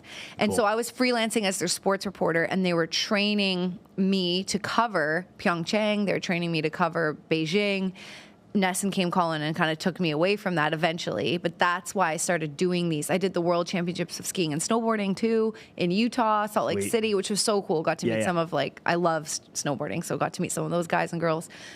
Anyway, went to Korea because I was going to cover swimming in the Olympics, which is a huge deal. That would have been unreal, but I knew nothing about it. And we went for a month. There's all sorts of, I forgot most of it, but so many different disciplines in swimming. Diving was crazy too, and like team diving and all this shit. It was insane. But what it was like was really hard. Like, I learned all about this new sport. The athletes, some of them really were difficult. Like, I was really disappointed with how cocky and what's the word? Like unopen, I guess. You're dealing with Sidney Crosby, Alex Ovechkin, Connor McDavid. I've talked to these guys so many times. They're humble, they're nice, they'll give you their time. If they gotta go, they gotta go, but they're always trying. Like, some of these swimmers were up and coming 16-year-old kids, and they were too good for me. Couldn't be bothered. Could not be bothered. And I'm like, brutal. You need the money. You need the coverage. Like, swimming in Canada is not big. If you're an Olympic person, this is your one window to get your brand out. Exactly. No, I was shocked at some of the attitude I got there, but whatever. Some people were unbelievable too. Very different experience, and we were essentially like in a campus or camp with people and reporters all over the world, and the sports kind of went all day, from the morning to the night, diving in the morning, swimming at night, and so we were just stuck kind of in this place for a month, and inside a pool all the time, and just covered the world aquatics. I learned so much, and looking back, it's the best thing that's ever helped me in my career, because I went blind into a sport that I spent a month studying, and then learned on the fly with the best producer ever. But I felt coming to NESN that prepared me for anything. Like, I know hockey very well, so it's easy, but it really helped me be on my toes and just like be better at my job. That's awesome. So it was cool. It's amazing. It's an interesting world. I was super curious to ask about it because I have a funny little aside that I don't even think you know. When we first moved to LA and we were trying to find work and just trying to survive out there, I was doing stupid little PA jobs all the time. And I had this one producer that I worked for a bunch, random little jobs. And I get a call. He's doing a music video in like Glendale. And I'm like, yep, it's one night of work. I go. When I get there, it's this music video in a pool, like an indoor pool area. Okay. And my job as the PA was just for one shot. They needed like a head bobbing in the pool. And they put me in a wetsuit, and I tread water in this pool. For like hours? For 9 hours. Oh, my God. And I was like, what the fuck is going on? Did you get hypothermia? I found out later that this producer had 2 PAs that he like worked with all the time and alternated with all the time. One was a kid who was a former world aquatic champion. Oh, he thought it was you? The director got us mixed up and was like, oh, this kid will be perfect for this. And then I show up and I'm drowning in a pool. And they're like, man, this world aquatic guy's not that great at treading water. Did they get their shot? They sure did. They got their shot? Did. You can watch this like terrible music video and see my head bobbing up and down in the pool. So can you later off camera send it to me? I'd like to see this video. I have like a behind the scenes shot too, where I'm like floating on my back, and someone was like, Dan, you good in there? And I was just, and you can hear in my voice, I'm like, yep, but I'm clearly you're hungry. Oh yeah, you're like pruning freezing up. too. You're freezing. It's awful. Trying to make it. So one of the reasons we reached out to you is because every step of the way we have a lot of connections now. Everyone has just said how wonderful and personable you are. Awesome. And that is very true immediately. And I love hearing stories about things like you doing those things when you're 6 years old, kind of speaking into your home camera. Yeah. And you now get to this place where you've won an Emmy. We don't need to keep bringing it up and you rub it in our face, but you're getting to do all these amazing things, meeting these huge people in the hockey world, and we can relate to a lot of that. And I'm very curious how you think your relationship with your parents, with your family, with your hometown has helped you stay grounded and not let all of these things kind of desensitize you. You know what I mean? Yeah. It's like there are times where we all have moments in this world where you find yourself talking to someone and you're like, holy shit, I've been watching you on TV for 20 years. And it's easy to, after a while, just be like, yep, this is the new normal.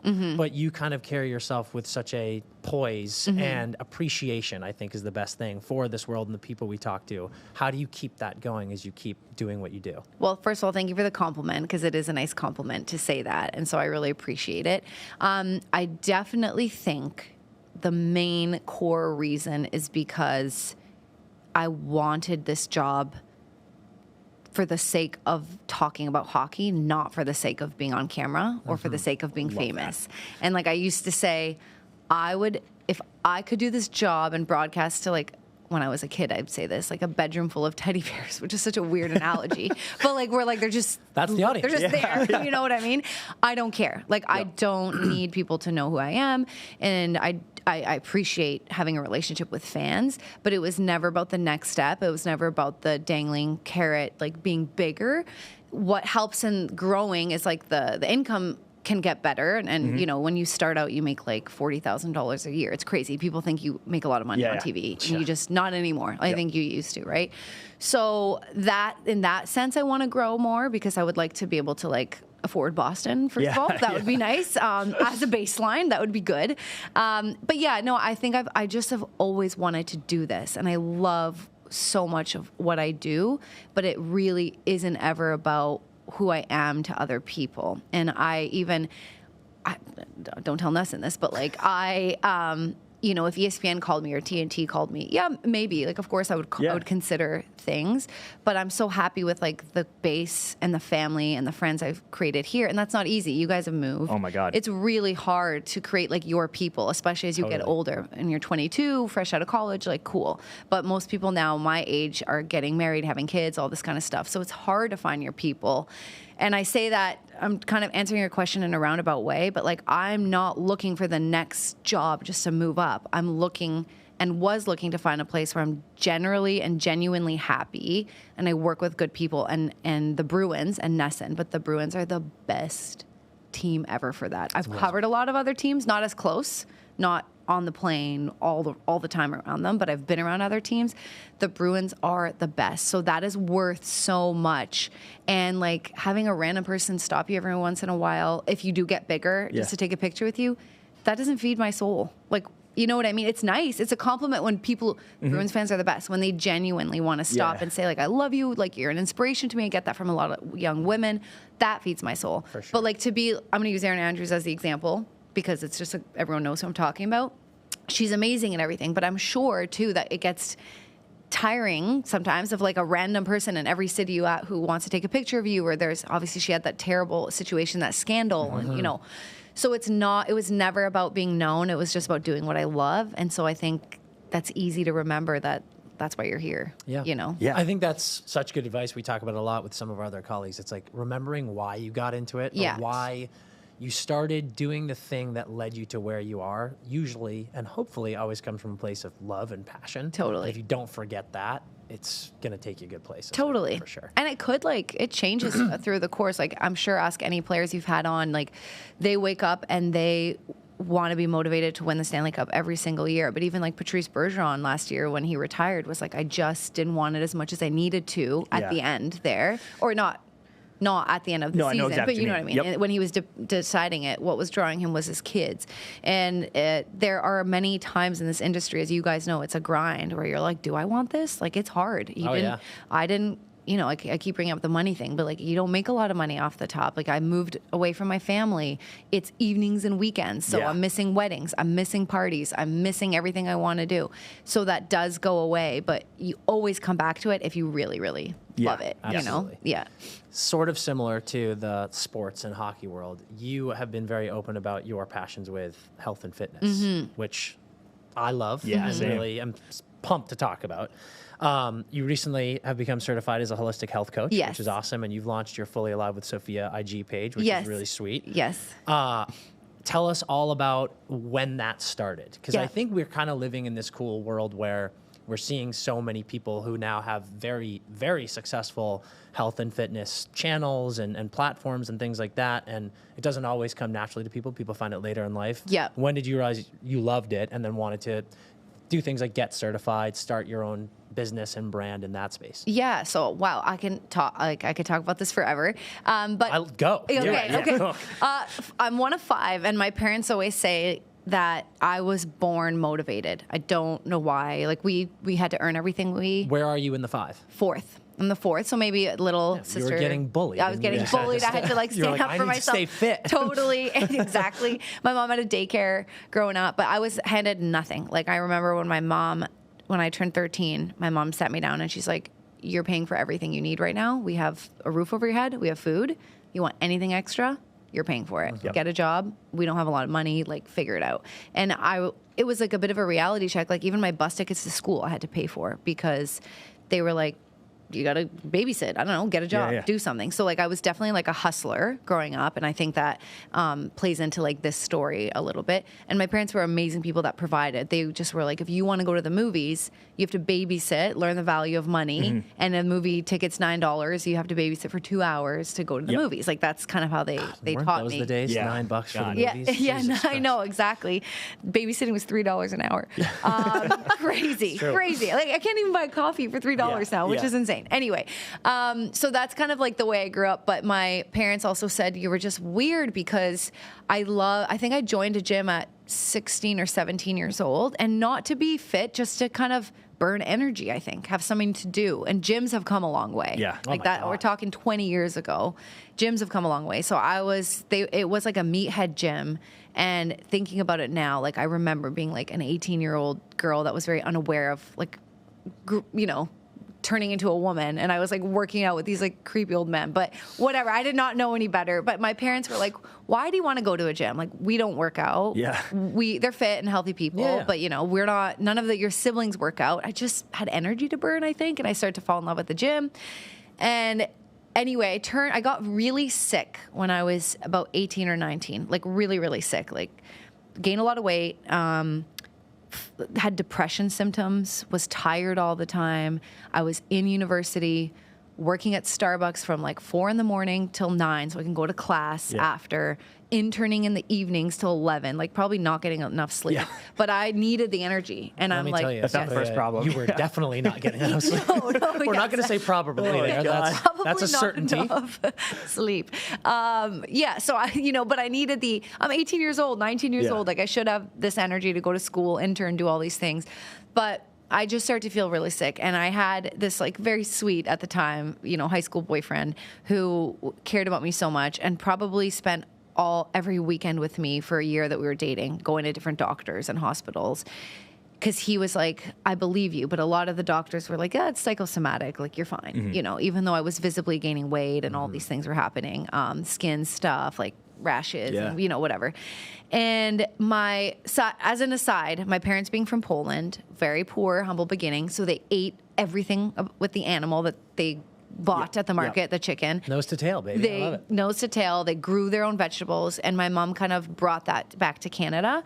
And I keep bringing up we didn't have a lot of money, but I say that because the one thing my mom spent money on was like quality food. And, my dad was like, we don't have enough for the electricity bill. And my mom's like, we're getting the organic chicken. Like it was like always a fight in the family. But my mom was like, we're investing in the kids' health. Like we are investing in their health, and I don't care how broke we get. We're doing this. Like, and so that was like a story in my head my whole life. But I'm going to college. I'm working at Starbucks, having a Frappuccino like every break because it's free, so I can. Like my lunch there is like a Starbucks bagel. Starting to eat like shit. Don't make that connection to that. I'm out with friends. I'm drinking. All that kind of stuff. Anyway, but after a year of going to doctors, my mom convinced me to go to a naturopath or like a holistic doctor. The reason I hadn't before is because in Canada, healthcare's covered, right? And so I'm going to every specialist and it's free, like the best at the hospital, the best this. But if you go to a naturopath, it's not covered. And again, I'm making $8 an hour at this point. Upgrades at Starbucks. Okay. So making $8 an hour. My parents, again, are not going to fund anything. My mom's like, go to a holistic doctor, but you're paying for it.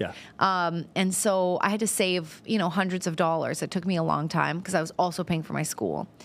Long story short, I finally, I was resisting it because I didn't want to pay, but I finally went to like a holistic doctor because I was like, I can't live like this. Like I cannot. My doctor's trying to put me on antidepressants, and my gut's like, that's not right. I'm not depressed. And she's like, no, you're depressed. Like you're tired and you're gaining weight and like you're sluggish, you're depressed. I'm like, I'm not fucking depressed. So I go to this naturopath, and within like 3 months, I'm back. Like I am cured of everything. Literally rashes. I lost a ton of weight. Not that was the goal, but just by eating clean and whatever. So I'm healthy again, and the energy, I didn't need sleep at that point. I was like getting up at 4:30, excited. I was like, let's go. Sophia's back. So I was back, and I stopped drinking the Starbucks shit and all that stuff. I took control of my life, and I couldn't believe how amazing I felt. And all she did was change my diet. There were several practices that I won't get into, herbs and stuff, but she really helped me. I go back to my doctor, my family doctor, thinking, I'm like, I'm going to help this lady because she didn't know what was wrong with me. I'm going to help her, and maybe she can help other people. So like book an appointment. I'm sitting on the bed. My feet are kicking. I'm like so excited to tell her, like, look at me. I'm cured. My rash is gone. And she didn't let me speak for more than a minute before she was like, you can stop. And she's like, I'm glad you feel better. I don't believe in alternative medicine. You can leave my office. And I was like, wait, what? Damn. Like, it hurt my feelings so much because I was like, no, I've been seeing you for a year. You can't find what's wrong with me. You're trying to get me on antidepressants, which, imagine if I just trusted her. I could still be on them to this day, not knowing how it affects my system. For sure. All that kind of, and no shame at all to anyone who genuinely needs, and they've helped. If antidepressants have helped you, good. Yeah. But that wasn't helping me because that wasn't the issue. And the way she shut me down was so painful. I was like, you know, again, this naive kid thinking everyone's good, and, you know, and she was like, leave. Rude. Like, do you have anything else to say? Yeah. And like, I guess I challenged her PhD, right? Yeah. And I was just like, no, I guess I am going to leave. And so from that moment on, that's where the journey began, where I was like, people need to know. People need to know. It's taken a huge backseat because I was focused on becoming a hockey broadcaster, and that takes a lot of your energy. Totally. But it's always been like an undercurrent in my life. And now I feel like the space is very crowded, and I definitely have imposter syndrome about entering it. So I'm very shy about it still. Yes, it's on my Instagram, but I have like 300 posts that have been ready and saved, and I've been afraid to post them. God, and I know I need to stop, but I'm like, so like, I don't know. I don't want the hockey people to be like, who does she think she is? Or what is she? Is she hockey? Is she health? Like, I still have that in my head, that narrative. So. Well, let us be a couple more people in your life to tell you, do not be afraid of that. Right. Because let me tell you what, living in LA, every asshole has a fitness account. Right. And they are morons. With like certification that you earned this January. But I'll answer that, why I did that after, but go on. It's like our friends who go to Coachella and are doing mushrooms and Molly all weekend, and then on Monday there's a post of like, this is how I live my holistic life. And I'm like, shut up, dude. You have a great story. Don't be afraid to put that out there. That's amazing. Well, the reason I got the certificate is because I didn't want to be that asshole, because I feel so bad for personal trainers who go to school, spend the money, know everything about the body, but then you have, and I guess that's just the space, so we have to honor it, but like then you have this beautiful fit girl or this fit hot dude that have no schooling, but they just know what works for their body, and they have like 3 million followers and have all the money because all the sponsors are going to them. And I remember, you know, I follow some of these people, but I remember thinking like, I know a lot because of my own journey, but I do not feel comfortable talking about it until I get the certification, until I go to schooling, because I don't want to be that asshole who's just like, I drink green juice, so should you. You know, like, first of all, I learned green juice is not even that great for you. So school taught me a lot, but that's why I got the certification. So I have a little bit more confidence in speaking about the health stuff. It's like anything. You educate yourself on something and not just run your mouth. Yes. It's like, how many friends do we have that are absolutely shredded and have the worst diet I've ever seen? Totally. It's like everyone is different. Everyone's body is different. It's nice to be able to have that backing, to be like, I've put in the time and effort to know about this. That's, I think, why it's great. And I'm going to continue the schooling, like probably off-season stuff, but not in a rush. You know, I can kind of do it throughout the season. It is all online now. It was a school. COVID changed it. They kept that model because anyone could take it now. But I'm going to continue that just because I want to make sure. I also feel a huge responsibility when I talk about health. It's so scary. Like, you don't want to tell people, you know, this is great for you, this isn't, and hurt somebody. And so I'm very cautious with that kind of information. And people challenge you, or they're like, you're an idiot, and you just have to like accept that. But that's why I got the certificate, so I can have a little bit more confidence. What are a couple of things, whether it be, actually I want one of each, one in the diet category and one in the exercise category, that are things that you found over the years have been surprisingly helpful? And like we said earlier, everyone's different, everyone's diet and exercise is different. But for you, that you've been like, wow, eating this or avoiding this food has been wild, and then a certain exercise that you've been like, this is one of the best exercises you can possibly do. Yeah, so for the diet, so in my school, one of the biggest things they stress was a term called bioindividuality. And what it essentially means is exactly what you said, but it's not enough to just be like, oh yeah, everyone's different. And I know you didn't just do that, but a lot of people do. But they stress like, no. Everyone is so different. And vegan really truly could be the best for someone's body, meat eating could truly be the best for someone's body, right? And so there's so many factors, your environment, your social life, your relationships, your stress at work, all these things play into each other. And so they're very big on being accepting of different types of lifestyles, which I think is great. Yes, because you have these people constantly fighting about plant versus not this, and there's truth and falsity to both of them, right? So that I just want to stress. So for me, intermittent fasting was huge for me. Nice. And I did that for years and felt amazing on it, had great benefits. However, the surprising thing is that what I started to learn maybe in the last 2 years and in school was that intermittent fasting for women is very, very different. And I actually hurt my body a little bit by doing it too much because of our hormones and because mostly in your like fertile years, when you're young and when you get your period to like before menopause, you really have to pay attention to your hormones, and not having breakfast in the morning can actually be like long-term damaging, which I did peak with intermittent fasting. I was like, oh, this isn't working. It's been working for 6 years. Yeah. What went wrong? What went wrong? Yeah. And it turns out my body was young and could recover. And now in my 30s, it's like, no, stop doing this. Now, fasting's good. I've just changed the way I fast according to like my cycle and all that kind of stuff, and my work schedule, my sleep schedule. And it's so complicated to go in depth right now. But so intermittent fasting, I do preach it, especially if people want to lose weight and have more energy. I preach that to everyone. Now with the caution that if you are a woman, be aware of this, and this, you know.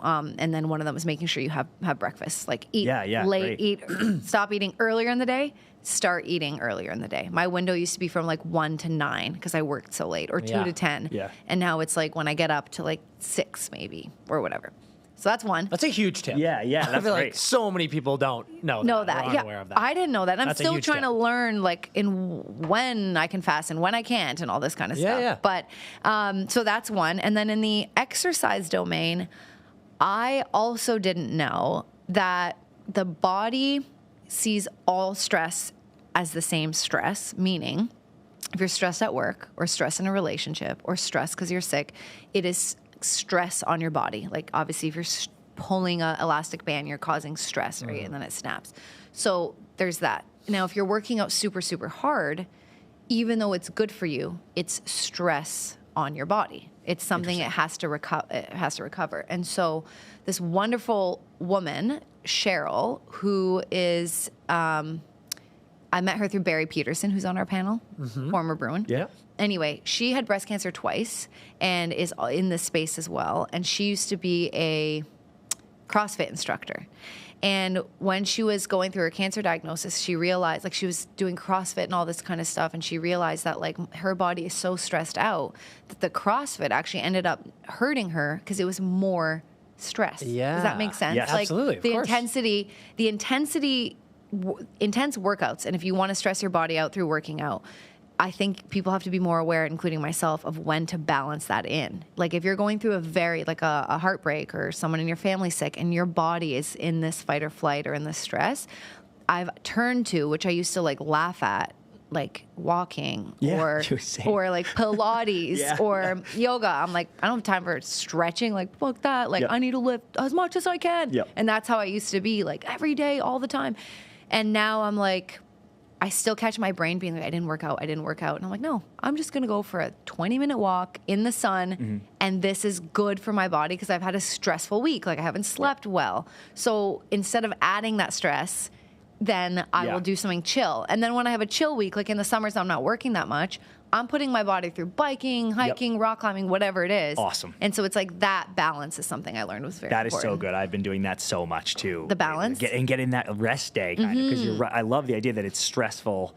It's the same stress. Yes, even though it's good, it's bad if you're already stressed. Totally. And this is so interesting to hear because how many people, myself included, have a super stressful day, and then I'm like, I need a super intense workout. That's going to 100 pounds. Like that's going to help me mentally, but it's possibly hurting. And it does, like, for sure. And I just mean this maybe to a certain extent. They're so good for you, like burning that stress that way and all that energy. It's more about incorporating the rest days and incorporating like moments of just rest for your body and mind and nervous system, all that kind of stuff. Yeah. This is such a quick thing, but we saw that you have developed this kind of winter tradition out here of going to Mount Washington. Yes. And we used to go there with our grandmother all the time. Oh, so cute. that really made me happy to see. So I'm so glad you found that place. And I was wondering we have a big Boston following. So if you could just hit us with some of your favorite spots around the city, food, drink, fun, relaxation, whatever. Yeah, that'd be cool. Okay, so fun. I love having fun, and fun, who doesn't? Hell yeah. But I was going to say, but fun has been hard to find. And that's not a knock to Boston. Yeah. But because of my schedule, everything's closed by the time I'm done, which is crazy because when I used to work in Toronto, and again, this isn't healthy, so I'm kind of glad because I'm in a phase of my life I'm trying to be a little bit more healthy and more of a homebody instead of out all the time. But a game would be over, I'd be out of the rink at like 10:30, 11, and my friends would just be getting started. They're like, let's go, and we'd be at bars and restaurants. I get last call at like 11 here all the time. Like 11:30 if we're lucky, 12:30, and that's it. So, crazy. And that's not the only way to have fun, of course. But when you mention bars and stuff, it's not really conducive to like the lifestyle I have here. When I first moved, I'm embarrassed in saying this, but I didn't know what it was. I moved to Southie, so I didn't know. I was hoping you were going to say that. Sure you didn't know, Sophia. I was like, God, this place. Yeah. Someone did recommend it, someone at work, but they're like, it's because people said I should live around here. And I'm so glad I don't. I'm more of a neighborhood person. So I didn't want to be downtown, but they're like, live by the garden. It's going to be great. And this guy at work, it was literally my second day, didn't know him. He overheard that conversation, pulled out a map of Toronto, like really nice guy, if I think about it, pulled out a map of Boston. He's like, show me where you grew up in Toronto and describe it. So I grew up in Bloor West Village and I described the neighborhood. And he's like, that's like Southie. And so I was like, he's like, if that's what you want, this is the neighborhood. I was like, sure. He forgot to mention that it was full of college students and bars, right? Bloor West is not like that. Bloor West is like moms, strollers, families, dads, dogs, golden retrievers. So you want to mention that. Yeah, you want Charlestown. Which I didn't know. But anyway, I moved to Southie, and yes, I had such a good time, and I couldn't believe how differently people in the States party on Sundays. Like, Sundays is not a thing in Canada. Oh, yeah. It is not a thing. Especially here. It's like, Sunday it's a bit of a thing in LA, but goddamn, Sunday here, it's especially crazy. during football season. Yes. People in the Northeast go hard. Yes. It's crazy. It is, and it was like going to, like, a party every Sunday, like a party that you waited for all year. But it was every Sunday, and you're like, what the hell? Like, I can't do this again. But I'm glad I got that out of my system because I'd never experienced that. Like, again, in Toronto, it's nighttime. Boston seems more of like a daytime party place, you know? Definitely. So, of course, I've enjoyed Southie, but it's like I'm definitely aged out. Like, definitely aged out of Southie. In terms of fun things to do, I'm a big outdoorsy person, so New England's amazing for that. Nice. Biking, hiking. Bike trails aren't great in the city, but you can go outside the city, Lexington, right? Oh my God. Yeah. Have you made it to New Hampshire, Vermont yet? Or Maine? Maine, for like day trips, but I've not done any outdoor activities there. Oh my gosh. But go great all-time walk in York. Well, Gunquit really, but It's called all-time walk? No, you're calling it the there is an all-time walk. Okay, fair question. It's called the Marginal Way. Okay. You gotta do it. Okay. Yeah, you'll love it. We'll set you up with it. Yeah. I mean, in the summertime, southern Maine is, I don't know if you can beat it in New England. Do you guys come back for the summer? Yeah. Whenever we can. Okay. It's awesome. I'm expecting an invite. Yeah. Oh, we'll 100%. We'll do the walk together. Yeah, let's do a walk together. That would be fun. Sticking with Boston stuff. You mentioned earlier how great the Bruins have been. Yes. How long has it been now with the Bruins? 5 years. 5, yeah. In that 5 years, I feel like you have been with this team in such a crazy era of like, were you in the 2019 Cup? No, I came August honestly, 2019. Good. Thank God. I mean, I would have been heartbroken. In this time, especially in the last couple of years, you've seen legends like, numbers in the rafters legends in Patrice Bergeron, David Krejci retiring. Yeah. You are here during the centennial season. Yes. You saw last year's record-breaking regular season. And now you have Jack Edwards retiring. Yeah. How emotional and intense has it been? It's like, I feel like every year of your career with the Bruins here, it's like something monumental happens. That's a great question because it's been very emotional in the best way. And I'm just like so high on life all the time and on the Bruins. And I don't want to say that's maybe why I've had this experience, but I was kind of not done, but I was kind of questioning if I had more to give in this industry because of being let go from Sportsnet and like kind of losing Hockey Night in Canada, which hurt for sure. Because of freelancing at CBC, loved doing, like I said, I learned a lot, snowboarding, diving, all that. But it was such a grind, and I was freelancing still. Like, no one would hire me full time. I was like barely making rent, and I was just like, do I really want to do this? Sure. And so when I came to Boston and I got the job opportunity, I was like, well, let's give it a year. And within like weeks, I was like, this is the best, ever. I love the Bruins. I love them. And I love everyone that works here. And I love everybody. And I do realize, though, when you say that, I've also come in at one of like the most amazing times in the franchise's history with the Centennial, with how good they've been. And even this, fine, they're not, a million wins or whatever, but they were challenging for first in the league up until the until the very wire. You know what I mean? Crazy. So it's so fun being around a winning team. Yeah. And the emotions have been awesome. I feel very honored to be someone that, viewers tune into to deliver the history for the Centennial. It's a lot of responsibility. And again, sometimes I have imposter syndrome. I'm like, I didn't grow up here. Of course, I know about the history being an Original Six team, but it helps so much having Brick and Jack and Barry and Billy and Razor, who played, just to help paint that picture. Totally. Because I facilitate, I kind of direct the conversation, but they're the ones who like fill it in. They've been through the trenches and stuff like that. I feel like everyone who knows him has a story of Jack being just the most wonderful guy. Do you have a story that comes to mind? Because I saw too that I think you said somewhere that he wrote you a letter when you started. He did, like the fact that he took the time to do that was so awesome. Yes. So go on. He did, and I have a picture waiting that I'm going to post when it's his last game, which we don't know when it's going to be, but if it's 7, it'll be game 7. Yeah. Right, and whatever the series goes to is when Jack's done. God, I want the series to go quickly as a Bruins fan, but now I think we actually need a Bruins overtime game 7 win. I know. To rip the heart out of the Leafs one more time. I know. I think about that. I'm like, Jack's going to deliver. I can't wait. Yeah. I can't wait. But yeah, so when I first got here, I had to fly into audition several times, and one of my auditions was with Jack. I think one was with Bricks, other people. And after I was done, I think he waited until after I got the job, or maybe not. I'm going to have to go back into my email. But he found my email, my personal email. He must have asked somebody. And he wrote me this like huge paragraph about how he felt. And I'm going to sound cocky. I'm not trying to, but how he felt that I would be a really good addition to NESN. And he's admired my work because I guess he saw me on Hockey Night in Canada. And he's like, finally, and this is his words, but like, we want someone who's been in hockey and knows hockey and has been in the space for a long time, and you would bring that, and you were awesome in your audition, and I hope you get it. If NESN knows, I think he said something like, if NESN gets their head out of their ass, they'll know to hire you, whatever, something like NESN knows what's good for them, they'll do the right thing.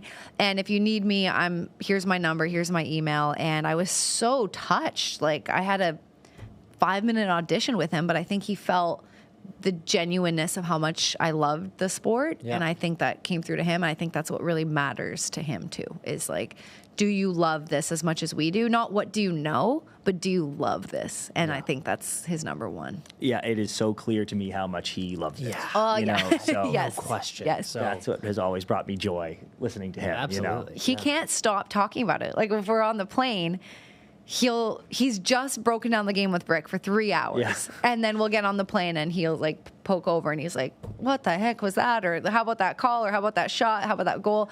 And he's talking about it like he can't stop because he loves it so much. That's amazing. Yeah. Another thing you did this year with the squad that I saw, which we loved, was I think it was right before Christmas. You asked all the boys what toy they loved growing up. And a lot of the guys said like their stick and their skate, and our boy Sway said that too. And I was like, "Come on, fellas, get a little bit more creative here." Yes. And then I think Beecher did the stuffed alligator, DeBrusque did the Bop It. Yes. You're gonna have to remind me of these. Yeah, there was some really funny ones in there. The best God was Marshy's Ninja Turtles, little action figures, or was it action? And his mom, he lost them, and his mom bought them for him, and he's like, I was about to cry. Yes, and I was like, oh my God. But no one asked you. Oh, my favorite toy. What was your favorite toy growing up as a kid? So we watched that video, and I was like, I really want to know. Great story, and wow, you have great a quick question. answer. Yeah, because I was like, wait, what is it? And I remember it right away.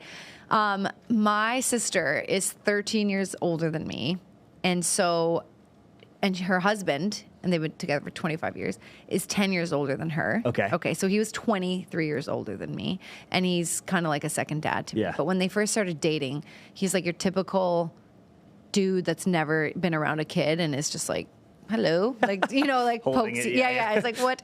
And I remember one of the first Christmases, he got me a toy, which was so sweet, but he got me this like Fisher Price. You guys have that brand here? Yeah. Like it was, I don't know. I'm so curious what you're about to say. Fisher Price radio that had a microphone. Because he knew I wanted to be a broadcaster again. But it broadcast to the whole house. And my parents were like, what the fuck? She needs to shut up. Because I would walk around max volume broadcasting around the house. So that was a great toy because I wanted to be a broadcaster. So great on him. Just he had no idea how painful it would be for everyone afterwards. But the best toy. It kind of had that metallic-y reverb noise to it too. Exactly. So it's like if I'm just picturing your mom cooking organic chicken, being like, "Shut the fuck Mom burned dinner again tonight." Exactly. Sophia, shut the fuck up. No, 100%. I was so annoying, and I would be like to my brothers, like, "Listen," I would chase them around the house. It was so bad. But great toy. Great toy. It's a great answer. And I mean, the connection it now has to what you do is just so perfect. I know. I wish I saw that. Whoever got you that gets huge stick taps right now. The brother-in-law. Even though that's what I'm saying. Yeah. That's just unbelievable. Before we completely leave the Bruins talk. What do you think we do with the goalies? The goalies. I know. What a good question and what an interesting debate. I think it's changed in the minds of fans a million times, right? I do think it's a very difficult decision based on, I think it's harder than if you have a clear backup. It is harder. No, even though you'd rather have two goalies that can go anytime, it becomes then like, do you guys know what the paradox of choice is? Yes. You want choice, but too much choice screws you up. I am paralyzed by the paradox of choice constantly. Me too. That's my entire life. It's crazy. There's nothing I love more than options until I have to choose one of them. No, 100%. Like, no, this is terrible. And you're so right. I think it's weird how this tandem has been such a good problem to have all season long. Until the playoffs. And then it's the worst problem to have in playoffs. It's a disaster. It totally is, unless there's like, I don't know, if someone tweaked something, then you're like, okay, when they get better, they'll be good to go. Great that we have that option. But because they're both healthy, because they're both good, right? It's tough. I would say Linus Ullmark had an amazing game. And there were some saves that we showed several times because they were so good. But I would say based on the fact that Sway had 3 wins against them in the regular season, obviously now with 2 games under his belt, 5 wins against them, you do go with Sway for the foreseeable, like 2 games maybe. Just the next game. Okay, let's just say the next game, and then you decide. I think you're going to keep deciding. They don't want Ullmark to be sitting, or they didn't want Sway to be sitting, whoever's going, right? They made that mistake last year in the playoffs. So now that's in their head. They're like, if we ride one goaltender, what are we going to do? So I do think Sway should go on Saturday, see how that game goes, maybe again for game 5, depending. And then you can make your decision if it's not over by then. Ullmark is not going to sit for the entire playoffs or whoever. It's not going to happen. But for now, I would go with Sway. What would you guys do? Ride the hot hand. Ride the hot, I don't even think it's a debate. I hate to say I don't even think it's a debate because everything you just said, I mean, Ullmark's unbelievable.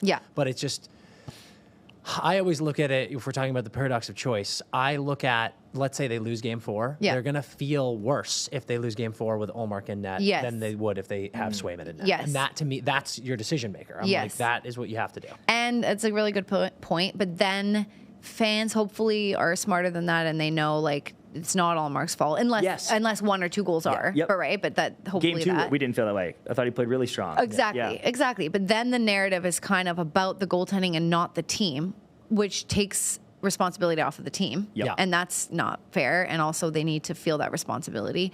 And then it becomes more of that. Whereas if they lose with Swayman, hopefully it's not about goaltending. It's about why they lost. But now, because that narrative's already there, kind of, you're risking screwing that up. And that's not fair to Ullmark. No, it's not fair at all. We both had said before the series started, if they were going to go with one, we were leaning Sway. The only fear I have now is and I don't know, but if Monty sat them down and was like, we are rotating, just to be clear. Right. if you immediately pull the plug on that, right? Like if he looks at Ullmark right now after telling him we were rotating, and you're like, never mind. Right. Now I'm like, you're in Ullmark's head now because he's like, oh, so what? I have not the best game ever on game 2, and now I lose my job. Right. That's the only reason I'm like, if you told them that, which again, I cannot reiterate enough. I don't know. Yeah. But if you told them that, I'm like, I think you have to play him in game 4 because it's like, no, for sure. You don't have to. That's what a coach's job is. And also, Ullmark, is there anyone better in the league than Ullmark to be a professional? Right. Yeah, it's fine. And also, I do think, like, to your point, absolutely with what you said, but I think the conversations are deep, extensive. Yeah. Goalie Bob's involved. They're talking it out. It's not like, hey, dude, sorry. There's probably reasoning, and they want to play in the second round, so and beyond. So I think they get it too. Yep. Yeah. Well said, by the way. The team wants to win. They don't care. Yes. Okay, Sophia, we have taken up enough of your time. I could keep going though. I was gonna say I do think this is like you need to come back on immediately. I would love. Okay, let's do another one now. Yeah, we'll start right now. Before you go this time, is there anything you want to plug? I want you to give a quick shout out about the couple of podcasts you have coming out with Nesson, if you want. Yes. Anything you want to have. And the work you're doing with the hospital, if you're comfortable. Yes, true. Oh my gosh, I just Jimmy came. Fun stuff. Yeah, the floor is yours. Thank you. I just came back from a volunteering shift at Jimmy Fun that I don't need to plug, but you mention it, and it's just so rewarding and so fulfilling. And grounding too. You guys talked about that for sure. So that, but don't need to plug that. However, yes, I do want to plug the Nesson Pods. We are starting a whole kind of podcast platform now. So several of our talent are going to have stuff on the Red Sox, Bruins, sports in general. Obviously, Boston being the best sports city, Patriots, Celtics, everything, Revolution. But I will be doing one in particular that is called WON, Women of Nesson, and it is going to enter that women's sports space. I don't think it's going to be X's and O's or breakdowns. It's just going to be conversation around women's sports. You guys saw the weird Kate and Clark interaction that happened with that reporter. Yep. So like stuff like that, just like bigger conversations about that or making it in the industry. So that's one that's launching. And then we have another one. I'm not going to say the name because I think it's still pending approval. Okay. We're like really, really close. We are. You tell us after. You can tell us off air. Yeah, fully in the middle of doing it. But Jemai Webster and Adam Paller, and Adam is the reporter he's actually Mr. Everything. He could do anything, but he's on the Bruins beat while I'm hosting. He reports, and then when I want to report, which is a lot, they don't always let me, but then he hosts. So we switch. So Adam, and then Jemai Webster is the Red Sox guy. Yeah, nice. He's the best. I love them both. And Jemai and I got really close in COVID.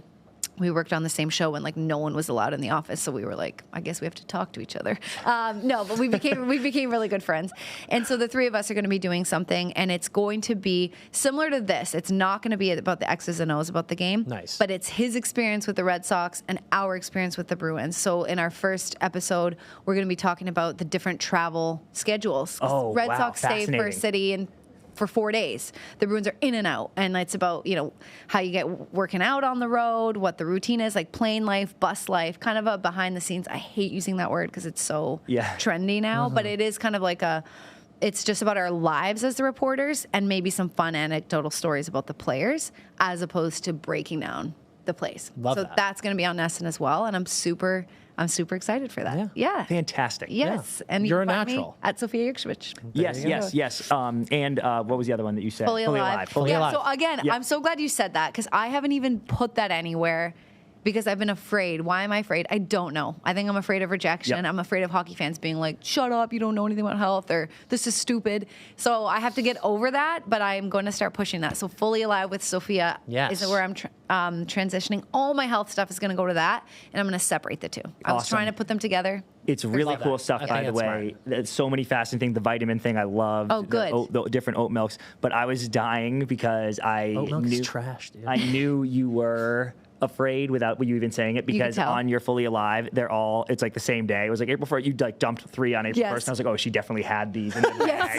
Yes, I did. And I was like, I wanted to see what the reception would be with hockey, but now it's crippled me because I have some hockey posts I want to post. Yeah. But I've gotten health followers, and I'm like, they're going to be tripped out. Why are they learning about hockey when they don't care about it? So all these health and fitness people are going to be like, we need to start playing hockey. Yeah, exactly. It's a perfect So crossover. they're going to be separate. Follow whichever one you like. If you don't want to follow health stuff, don't worry about it, but that's where you can find Amazing. it. Yeah. I love it. Well, find Sophia we're going to be looking up these Nesson shows when they come on, and then also you're coming back on for sure. Yes, I would love very that. soon. And we're going on the greatest walk or the epic walk. Yep. What's I think we need to call it the greatest walk. All-time The all-time walk. Yeah. We're doing the all-time walk. Change the sign. Yeah.